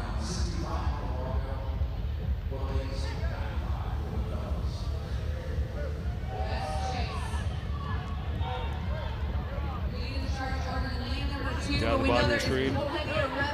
There's CrossFit West Chase. Kimberly DeCray and Devin O'Neill paired up. They will tag in Aaron Hanna and Tammy Yorkos. Every team now into the round of 5 muscle-ups and 10 thrusters. Early leaders all right next to each other in lanes 2 through 4. CrossFit West Chase in lane 2. CrossFit Move Fast, Lift Heavy 365 or 24/7, pardon me. 2 Move Fast, Lift Heavy teams out there, all wearing the same thing. And CrossFit Resurrection in lane 4. Yeah, we can't ignore some of these heavy hitters. AB CrossFit Mayhem and CrossFit Move Fast, Lift Heavy 24/7 have got, you know, 2 of the top 4 scores from event 1. So can't take our eyes off of them. That's West Chase in the lead. DeCray and O'Neill back to work here on the muscle-ups. Whoa. Yeah, Christian's got a little bit of left to right swinging going on, and that's similar to what we even covered when we replayed a little bit of the era that we saw from Stay Strong CrossFit Black, just with grabbing the rings in a bad position. Christian probably got up quick to make sure they could keep working, and he was able to salvage, so that shows great adaptability from him as an athlete. Christian Harris paired with Winter Nicolette Rodriguez. CrossFit Crash Black down in lane 9. Again, folks, if you look at the in second place, Jared and Christian Shaw working together.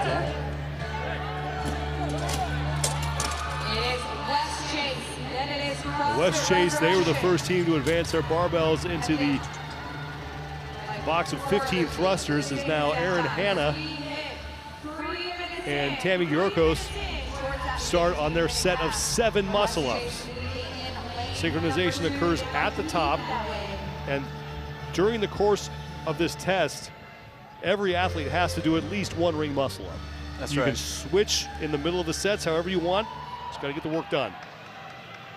Yeah, you know, the intention there is to, of course, from a testing perspective, force each team to show that athletes have at least the capacity to do that 1 ring muscle-up. About 2 solid reps separates first and second right now in this heat in lane number 2, CrossFit West Chase, and they're closely followed by CrossFit Resurrection. CrossFit Crash Black. Lane number 4. Sergio Viceno and Lindsay Lane paired up for them. They're on the right side of your screen. On the left, lanes 2, 3, and 4. These are your leaders in this heat, led by CrossFit West Chase as Hannah and Yorkos have the barbell down. And here come O'Neill and DeCray. 4 minutes in, athletes. 4 minutes in. Looks like lane number 9. Only 4 minutes in, 15-minute AMRAP here. 235 reps is the mark to beat from CrossFit 1977. They got 2 thrusters into their set of 30. And finishing this round of 15 thrusters was around 5:12 for a previous heat leader. O'Neill and DeCray onto the barbell. O'Neill hanging out and waiting for DeCray. Second lane number 9, CrossFit Crash Black, trying to take down CrossFit West Chase right now. They're at the far end. Lane 2 battling it out with lane number 9. AB CrossFit Mayhem, meanwhile, is starting to move up in this heat. They are in second place in the heat. And now in first place, just ahead 5:06 of West Chase. And down in lane number 9, Crash Black as well. So things have tightened towards the front here in heat number 3. You know, and to keep in mind, the last heat, the team that led to the 5:12 off that 15, they weren't the ones that got the most reps.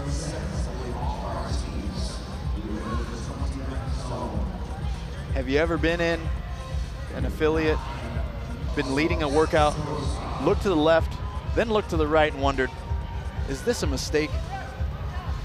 And Because usually if I'm in that position, yes. Yes. Yes. I've equally been there, man. I've been there. Early in my CrossFit competition days, I ate that hard truth many, many times that I didn't pace appropriately.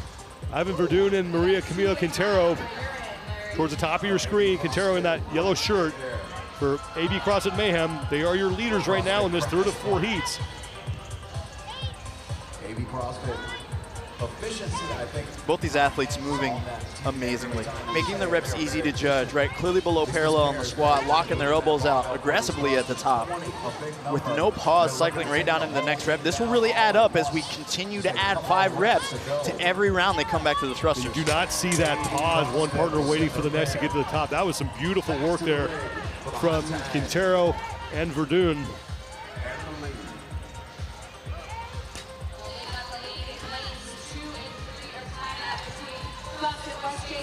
Let's go down to Mike Arsenault on the competition floor. I spoke to Chloe Gauvin-David earlier, just before the competition, and she's a new member of the team. She was on CrossFit Pro 1 Montreal in previous years, and she said initially she was nervous about joining the team. How would they develop chemistry? So they did a practice event. They entered the Crash Crescendo event last month, and she said they made a lot of errors. They worked on their chemistry, so they really ironed out the kinks. However, they also won that competition, so that imbued them with some confidence for all of these tests we're about to embark on this weekend. And remember, it was Move Fast, Lift Heavy as they head back to the barbell. Christian Harris and Winter Nicolette Rodriguez, they made a late charge in the last test to put up one of the top times. Yeah, and that self-awareness is key, right? Again, you guys will hear me say this far too often throughout the course of this weekend, but just because you can doesn't mean you should, and that really requires a lot of self-discipline and self-awareness early in a test that can get out on the long side, and even with a traditional couplet, 15 minutes is quite a while, so I'll be interested to see how Move Fast, Lift Heavy makes moves here in the latter part of this one. Laura Sanchez and Mario Santaella are advancing their barbells. They remain in the lead, and they will bring on Ivan Verdun and Maria Camila Quintero to start this round of 11 muscle-ups and 25 thrusters.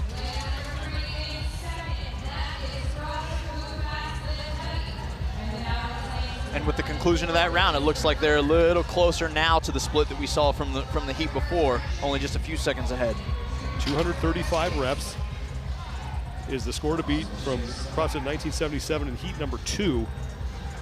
CrossFit 1977 got 2 thrusters into their set of 30. And I think what was really unique about where they were in the test and how they finished was that they were able to get up and get those 13 muscle-ups unbroken to give themselves an opportunity to get those reps at the barbell.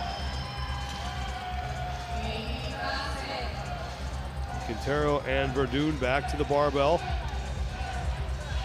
They will be the first team to start this set of 25. And here comes Will Carter and Chloe Gauvin-David in second place. And now Erin Hanna and Tammy Yorkos for CrossFit West Chase will be the third team to start this set of 25.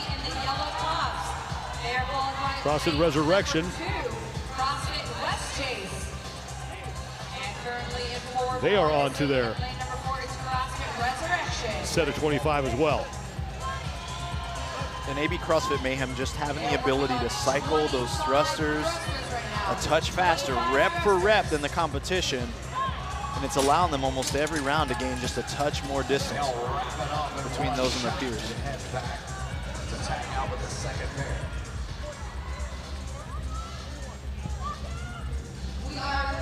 Santaya and Sanchez onto the muscle-ups now. And less than 5 minutes to go.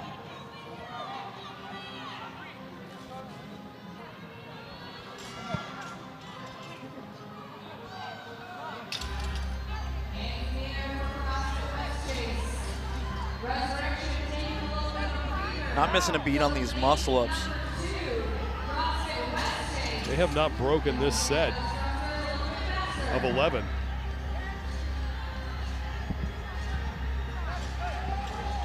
And this will be, yeah. If this is a hint at what they'll have left in reserve for the next round, they're gonna have a good chance.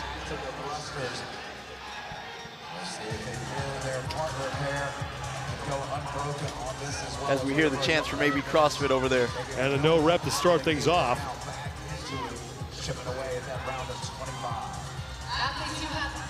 And here come Christian Harris and Winter Nicolette Rodriguez for Move Fast Lift Heavy 24/7 on the left side of your screen, but they're really gonna have to put on a charge here to catch AB CrossFit Mayhem. Yeah, and AB taking a strategic break here. So we'll see if Move Fast Lift Heavy has other intentions, perhaps a more methodical unbroken set.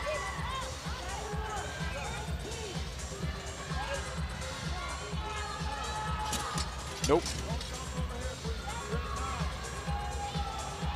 Santaya and Sanchez continuing to work. They are in their final 5 reps. And they will advance their barbells to the final section on the floor here. The thrusters will be the first to advance their barbells into the 30 rep zone. Yeah, and somewhere in the middle of those thrusters, they were about a 30-second lead on the field. And I have a feeling they're going to have elongated that quite a bit. So Verdun and Quintero have got to get 3 thrusters here to set the new mark to beat.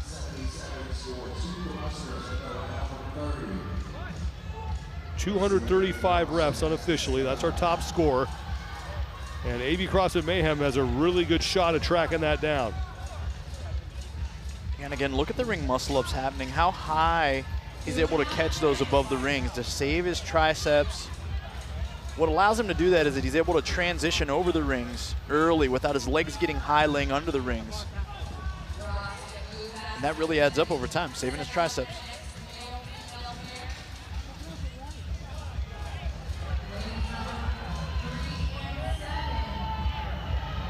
Only 2 teams in this round of 13 muscle-ups.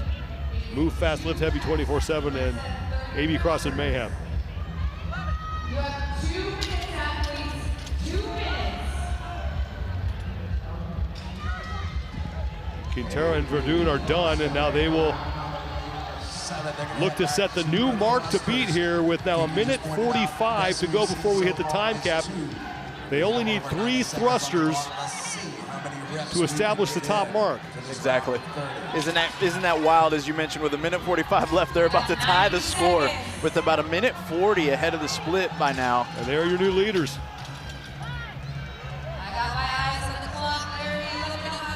And if their desire is an event win here, they've got to have urgency and the ability to suffer in order to create a buffer for the latter heats that are going to be coming after the score. That's 15 reps right now. They're halfway through. And now 10 to go. They're going to take a break. They got through 20, did Verdun and Quintero. And they have a realistic chance of getting Santaya and Sanchez onto the floor here in this round of 13 muscle-ups and 30 thrusters. So they have blown past the prior mark to beat. Move Fast Lift Heavy 24/7. They are onto the barbell, and they have 5 reps to go to Chloe Gavin, David, and Will Carter. And they're gonna get their second pair onto the floor here. But AB CrossFit Mayhem looking like they're gonna hang on for the victory here. Christian Harris and Winter Nicolette Rodriguez are working through their muscle ups, and it doesn't look like they're going to be able to catch AB CrossFit, but a good charge again late from Move Fast Lift Heavy 24/7. Unofficially 269 reps. Wow. From AB CrossFit. What a show they put on. Execution at a top level there. They only needed 3 thrusters in that round of 30, and they got that and then some. Oh yeah, they did. And you know what I appreciate here is that this team had the self-awareness to know themselves. Early on, they were still leading the charge, and then late, they continued to come on strong and really created the separation in the last 2 rounds, where they were able to create a buffer against the last heat by almost 1:40 as they approached that last barbell to conclude those 30 thrusters and give their teammate an opportunity to add some icing to the cake into the round of 7. 269 reps is now the mark to beat, with 1 heat remaining here in the final test. Day number 1 for the teams.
Final heat in the last event of the day for the teams is up next. We are glad you're with us on this opening day of competition at the North American East Semifinal from Orlando, Florida. I'm Sean Woodland with Adrian Conway. We've got Mike Arsenault down on the competition floor. We'll bring him in just a second. Test 2 presented by Jocko Go. And again, it doesn't start until we're about 8 minutes into this thing. You know it does. It's a 15-minute AMRAP. Male-female pairs, what they're going to do is go through 3 synchro muscle-ups, one person on the bar, 1 person on the rings, then 5 synchro thrusters at 95 for the men, 65 for the women. And we're going to increase each and every round 2 muscle-ups and 5 thrusters, 1-to-1, work to rest. Now, because this is a 15-minute AMRAP, it's important to put your fastest first, because you want to get as much work done as possible, and the speedier 2 are going to get the next pair onto the floor. And then understand that every second does count, because we are trapped and we're all working for the same amount of time. 1 repetition, 2 repetitions are going to be a big skew in the scoring. Lane assignments for this 4th and final heat of test number 2. Lane number 3, CrossFit CLT, the Grid House. They had a great showing in test number 1. Looking to duplicate that here, the team out of Charlotte, North Carolina. Yeah, and what we want to keep our eyes on is Kevin Steinhaus was very open about partially tearing his bicep just a month ago at a competition that he was a part of, and to be recovered from that, to have the sandbag holds already a part of this, and then a lot of muscle-ups coming his way. Something to keep in mind. Steinhaus, the man in the back, as it's going to be Josh Harden. Number 4, our final heat of competition. For today, the first man out, along with Carolyn Klutz. Well, down in lane number 10 is CrossFit Pro 1 Montreal. And Mike Arsenault has more on them.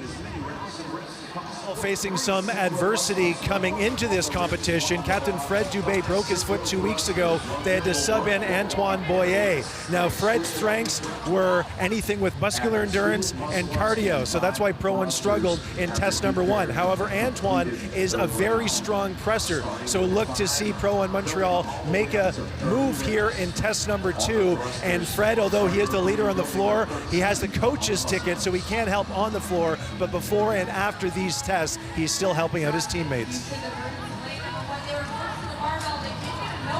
Thank you, Mike. Pro 1 Montreal working on those thrusters. As every team is already into the round of 5 muscle-ups and 10 thrusters. We had 2 muscle-ups every round and 5 thrusters every round. 269 reps is the mark to beat. That's from AB CrossFit in heat number 3. And that's going to be quite the test, but you've got to be more than aware that these teams know the score to beat and understand what it's going to take in order to do that. And we can tell by the urgency that even a lot of the teams have taken in these first couple rounds. That's CrossFit OBA, Emily Lundberg and Joey Tortora. Handing things off to Nick Hecht and Kelsey Keel.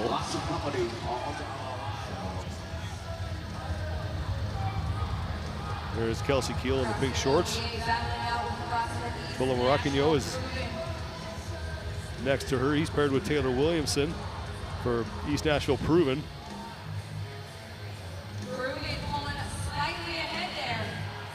Proven and OBA neck and neck to the barbell. And no wasted time. The thruster being the combination of that front squat and push press is also the reverse coming down. So you want to think about when you're going for speed, pulling the bar back down into your throat and initiating the squat immediately. This is going to reduce the cycle time. And we're going to see the fastest movers and the highest scorers be doing just that. OBA and East Nashville Proven. Your top 2 teams in this heat, and down in lane number 8, Triple T CrossFit Black, they're also right there as well.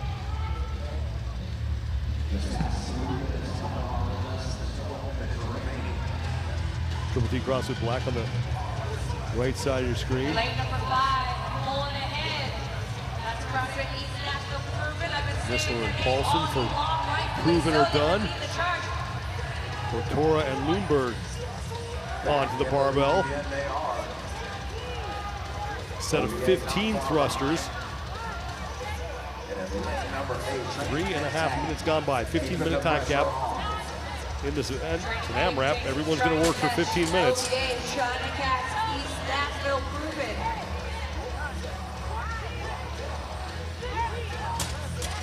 Whistler and Paulson are through, and they will bring in Maracagno and Williamson to close out this round of 7 thrusters and 15 muscle-ups.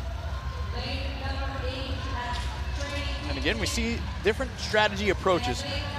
Men and women exchanging roles early in this test. You wonder, is it to keep one fresh for the big sets towards the end?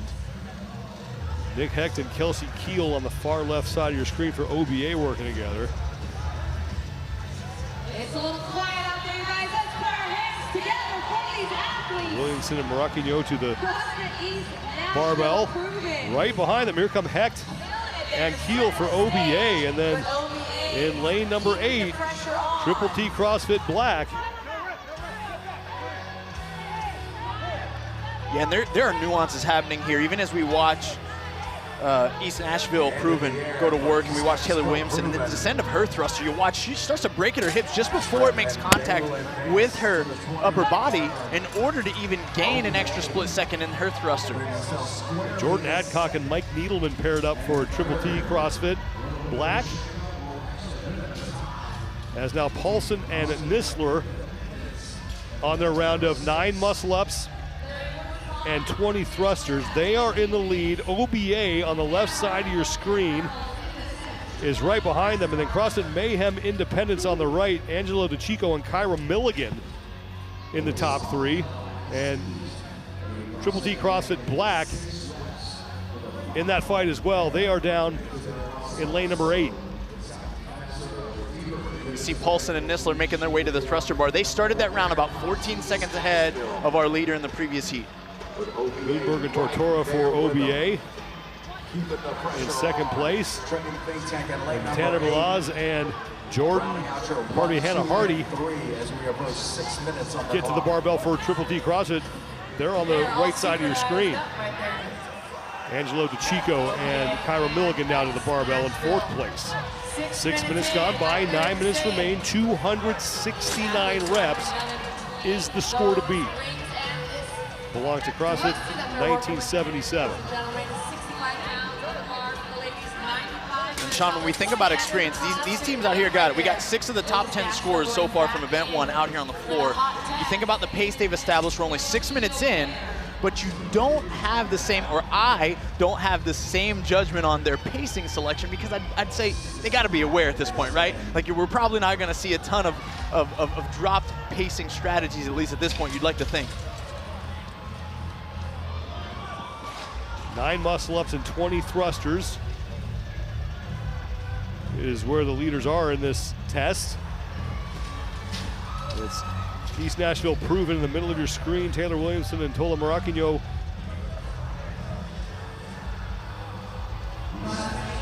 are moving back to the barbell. Continuing to keep that urgency right into the reps. Here come Kelsey Keel and Nick Hecht. The top 2 teams starting to separate here. Mayhem Independence, the pair of Sam DeMeester and Zoe Jones, third team to the barbell, and it's getting crowded behind them. Yeah, and this is typically where we start to see the bottleneck disperse a little bit. We get about halfway through this test, and the rubber meets the road on some of these muscle-ups. Teams start to want to break up their thruster sets, and the leaders can create some separation.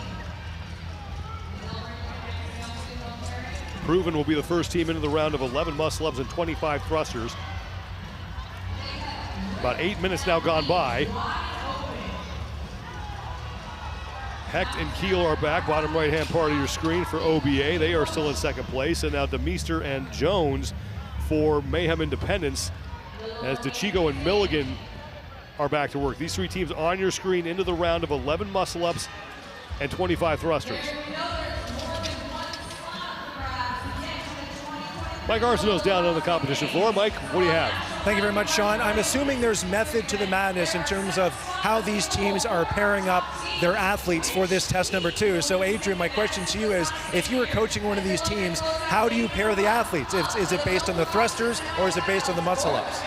Yes, the answer is yes, Mike, and meaning that there's not quite a clear answer to that black and white. What I want to make sure that I'm doing is trying to match capacities overall. In fact, one of the biggest key decisions that I need to make is trying to get my most proficient pair together and get them on the floor first, because we know the time is going to be the dictator on how many reps and rounds we can get done. So I want the first and best pair out there as much and for as much work as possible. 8th Day CrossFit down in lane 2. They're on the left side of your screen. First break there for Proven. Keep an eye on them. Dylan Hamming and Heather Poss on the barbell.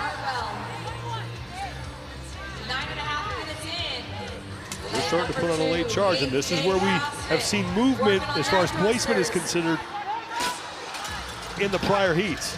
Well, and then you look at what Proven's doing right now. They came in with only a 9-second lead on the split, and it seems to be diminishing as we watched Nistler and Paulson there not only break up their set, but start to pause at the top of the lockout. So it's definitely not a guarantee that we'll see them come out on top over the previously established leaders. Tola Maraquino and Taylor Williamson onto their set of 11 muscle-ups. They're the only team right now working on this portion, the only team that has gotten their second pair into this portion. And now 8th Day CrossFit, you see them on the right side of your screen working back to the rig. They and Mayhem Independence fighting for second place. CrossFit OBA has fallen off the lead pace, and right now in fourth place along with CrossFit Pro 1 Montreal. Pro 1 Montreal at the top of your screen. Returning to the rig as Williamson and Maracchino are looking to close out this round of 25 thrusters, and then they will advance the barbell to the final portion on the floor with more than 4 minutes remaining before we hit the time cap.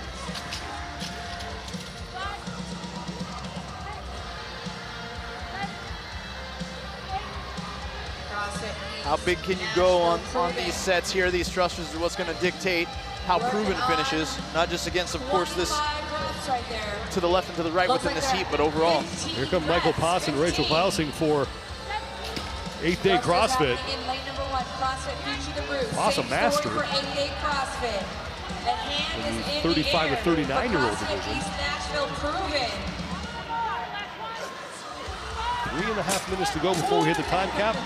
Maracchino and Williamson are done. Now, AB CrossFit in this round of 13 muscle-ups and 30 thrusters were able to get their second pair, along with Move Fast Lift Heavy 24/7, onto the muscle-ups. But Paulson and Nisler, if they want to get their second straight event win here, have got to get through these 43 reps. 3 minutes to go. Coming into the start of this round, they had about a 20-second lead on the previously set pace. So it just depends on how well they can hold on.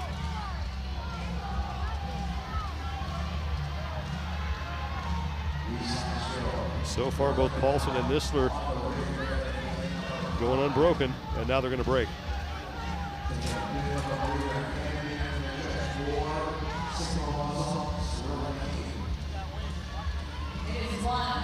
Dylan Hamming and Heather Poss for 8th Day CrossFit. They are also into that round of 13 muscle-ups and 30 thrusters. Paulson and Nisler back up after about a 13, 14-second rest. CrossFit Mayhem Independence. They are into the round of 13 and 30. Looks like East Nashville. Here come Paulson and Nisler to the barbell. 2 minutes to go here. And it looked like he yelled at her just 10. I don't know if the plan is to do 10. We'll see how they communicate through this set. The magic number for the thrusters.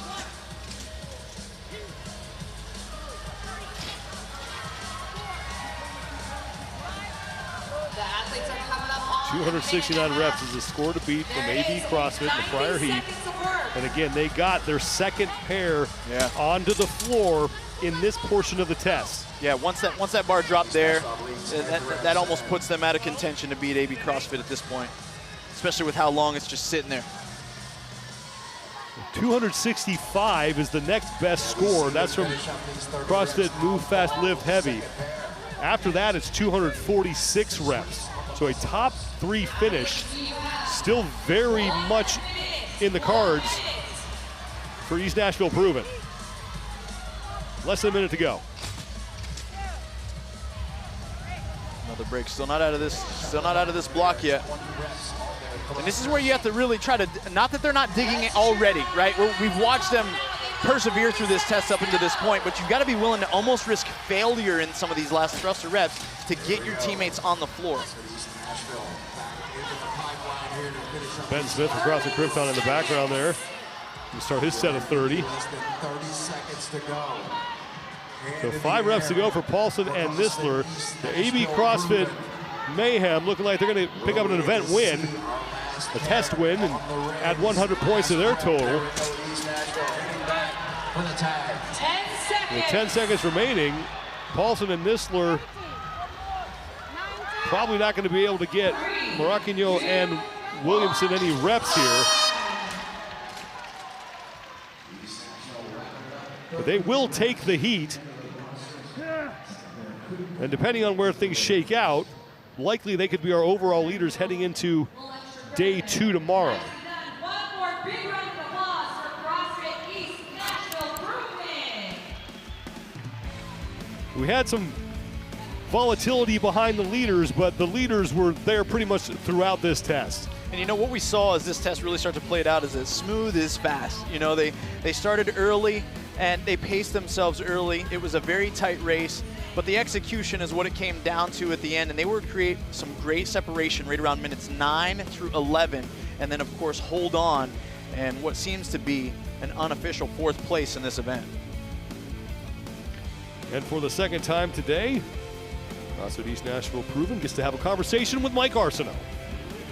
Well, thank you very much, Sean. It is total carnage down here on the competition floor. Very difficult performance, very difficult test here in test number 2. Tola, we had a discussion on the broadcast of just what was the strategy behind picking the pairs for this test? What was the deciding factor? Yeah, it was just thruster, cycle speed. Taylor and I are both a little taller, longer legs, and they cycle a little faster than us, and they put up a better split in training, so put them first. Now, Taylor, if you keep this up, the 5 of us are going to get to know each other very well over the next few days. Tremendous performances on the first 2 tests. You mentioned that the key is the chemistry, so the team bonding. So I'd like to know what the team bonding looks like after the first day of competition tonight. Eating a bunch of food. Sounds good. Short but sweet. Congratulations. A tremendous day 1 performance. Thank you. East Nashville Proven does not get the test win, but they do win their heat. The 100 points unofficially going to AB CrossFit Mayhem. 269 reps to pick up the test win for them. So 2 tests in the books for the teams here on day number 1. We still have 3 days of competition remaining. The individuals and teams both in action tomorrow and on Saturday, and then the individuals close us out on Sunday. Thanks so much for spending your day with us here as we kick off live competition for the 2023 NOBULL CrossFit Games season. For Mike Arsenault, Adrian Conway, Chase Ingram, and our entire crew, I'm Sean Woodland. Thanks for watching, everybody. We'll see you back here in Orlando tomorrow.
CrossFit is long-lasting. It's the best way to get healthy and fit. It'll also be the best way to produce the most well-rounded athlete, the most athletic, well-rounded athlete that you can be. Like, it'll bring out the best physical version of yourself.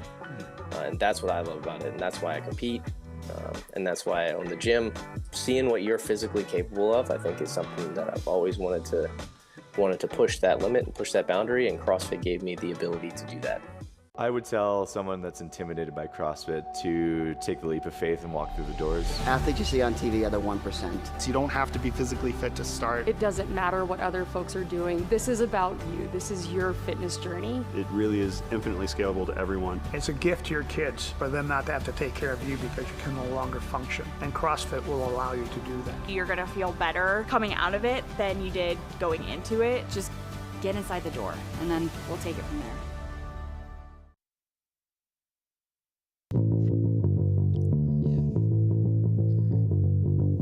I got into coaching CrossFit maybe a year and a half into doing CrossFit. I was worried that competing in CrossFit and coaching in CrossFit, that I would burn myself out making CrossFit basically my whole life. That's the thing that I did for fun. It was my outlet. It was the thing that I did to be healthy. And that if it was my job, it wouldn't feel the same anymore. Just take that ball to your hip. There we go. Coaching made me fall in love with CrossFit more. You learn more when you have to explain to people what you're doing as an athlete. I love watching beginners who have done nothing athletic in their whole life discover what it feels like to move your body and to be healthy and feel capable and strong. Like, that's just the coolest thing to watch people go through. It's so transformative for them. Being an athlete, you make small adjustments or even big adjustments and it gives you this much. In our members, I make this much adjustment and it gives them a life-changing experience. Just a warm-up. You don't have to break anything to do this. Don't go too far if you're not feeling it yet. CrossFit teaches you how much more capable you are than you would ever have believed it yourself. People think pain is like a normal part of just aging. You get older and pain happens and you just have to accept that. You get people out of pain and they're like, oh my God, I didn't know life could not be painful. And it's awesome. That's the reason that I love coaching the demographic that we coach. I want you to just squat jump without the med ball. Being a coach has made me a better athlete because I really have to be a student of the sport. I really have to pick apart everything that I'm doing. I have to understand why and how and explain it to other people. And I've lived it. I've tried it through experience. I haven't just read about it or learned it in a certification about what the best recovery tools are, what the best nutrition practices are, what the best training tools are, injury prevention, stress management, sleep. I've done them all and I've tried them all, and I can talk to people and say, okay, here's where I think is going to make the biggest difference for you. Here's what I think is going to fit into your life best. We can have those conversations, and I have so much more to give because I have become a master of my craft. I heard a stat, like 14% of the US population has a gym membership, and that just blew my mind. 90, dig in, push pull. 14%. What is happening to the other 86%? Like, how do we reach those people? 5 more seconds, Joe, let's go. Those people are the people that need what we can provide, and I want to access those people.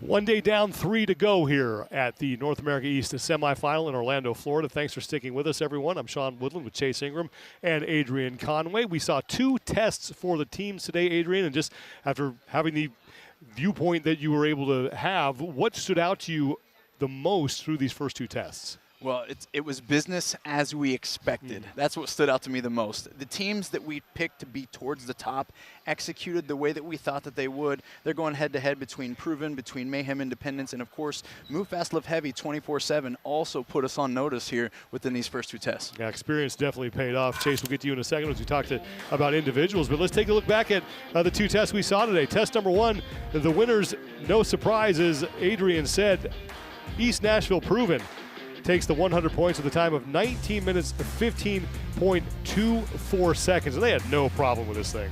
They had no problem whatsoever. They were smooth. They paced it just right, letting other teams take off with the race early on, and they stayed consistent.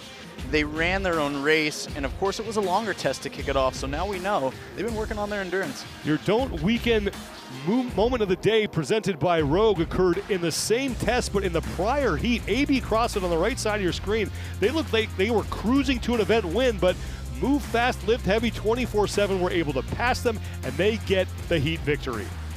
That's right, it was extremely impressive, but they were just able to have that grit and that fortitude needed with the sandbag hold in order to let that teammate continue to work on the double unders, and it paid off for them as they were able to stick with it and grind through that moment to not weaken. Meanwhile, in Test 2, AB CrossFit was able to hang on this time. They put up an impressive performance in the third of 4 heats, 269 total reps. Yeah, and Sean, this test here was very unique in the form of an AMRAP, and they ran a smooth pace early, and they had tremendous cycle speed late on the thrusters, but most importantly, being able to go 13 reps unbroken on the final set of muscle-ups is what allowed them to get the victory. We're still waiting for the overall official standings. If you guys want to stay up to date on everything that's going on with the semifinals, be sure to go to games.crossfit.com. They'll have all the latest standings once those are tabulated. But let's turn our attention now to the individuals, as they will be in action starting tomorrow. And we'll start on the women's side. Again, the big news, Mal O'Brien, you're not here. We talked about that at the beginning of the day, and that really changes things up as far as the landscape is concerned for the women's competition. If we fast forward to the CrossFit Games, absolutely. This podium is wide open for everyone. But for what we have coming in starting tomorrow, I don't know how they feel. I know how I feel getting ready to just call the action tomorrow. These individuals have been walking around all day, seeing the teams go, and I cannot imagine what they are experiencing, waiting to tackle what's ahead in day number 1. But that 3-athlete race, Brooke Wells, Daniel Brennan, Emma Lawson, those are just 3. Everyone has a shot. I know we have 11 spots. One basically opened up with Mal out of the picture, but we have way more athletes than we do have qualifying spots, and that means we're going to have an amazing show. The men's side loaded as well, and 2 men who are probably going to be slugging it out in Madison, Roman Krenikoff and Jeffrey Adler. We're going to get an early look at them starting tomorrow. What are you looking forward to watching, not only with them, but also the other male athletes who are going to be competing here on Friday? I would say with those 2 specifically, I want to see what Jeffrey Adler is going to do with Roman Krenikoff, because we know we've got machines. That is Roman's bag. But Jeffrey Adler has been smashing his weaknesses ever since the 2020 CrossFit Games, and it is showing his dramatic improvement from year to year, taking 5th place last year. So how does he handle maybe stepping into what we would consider Roman's arena, even Jason Hopper's arena, like we said earlier this morning? This is going to be a big boy test that have big engines, and I can't wait to see some of our big named athletes take that test to each other. We still have 3 days remaining. We still have a lot of live competition remaining in the season and in the year. One of those is the Rogue Invitational, going to be taking place again in Austin, Texas, and you can buy your tickets now for the 5th annual Rogue Invitational in Austin, Texas, again from October 27th through the 29th. Go ahead and scan that QR code on your screen to make sure that you are there in person. We're going to get things kicked off tomorrow starting at 2 p.m. Eastern Time with Team Test 4. Then at 3:30, individual action with Test 2 for the men and the women. It's going to be a lot of fun here as we are going to have a packed competition schedule over the next couple of days. Thanks so much for watching today, everybody. We really appreciate it. It's great to have live competition back, and it's great to have you with us throughout the weekend. For Adrian Conway and Chase Ingram. Also with Mike Arsenault and our entire crew here, I'm Sean Woodland, and we'll see you back here in Orlando tomorrow. The 2023 NOBULL CrossFit Games North America East Semifinal is brought to you by NOBULL, the official footwear and apparel brand of CrossFit. Rogue, don't weaken. Wild Health, revolutionizing healthcare, unleashing your athletic potential. Trifecta, the official meal delivery partner of CrossFit. And RP Strength, the trusted app of Rich Froning and Annie Thorisdottir.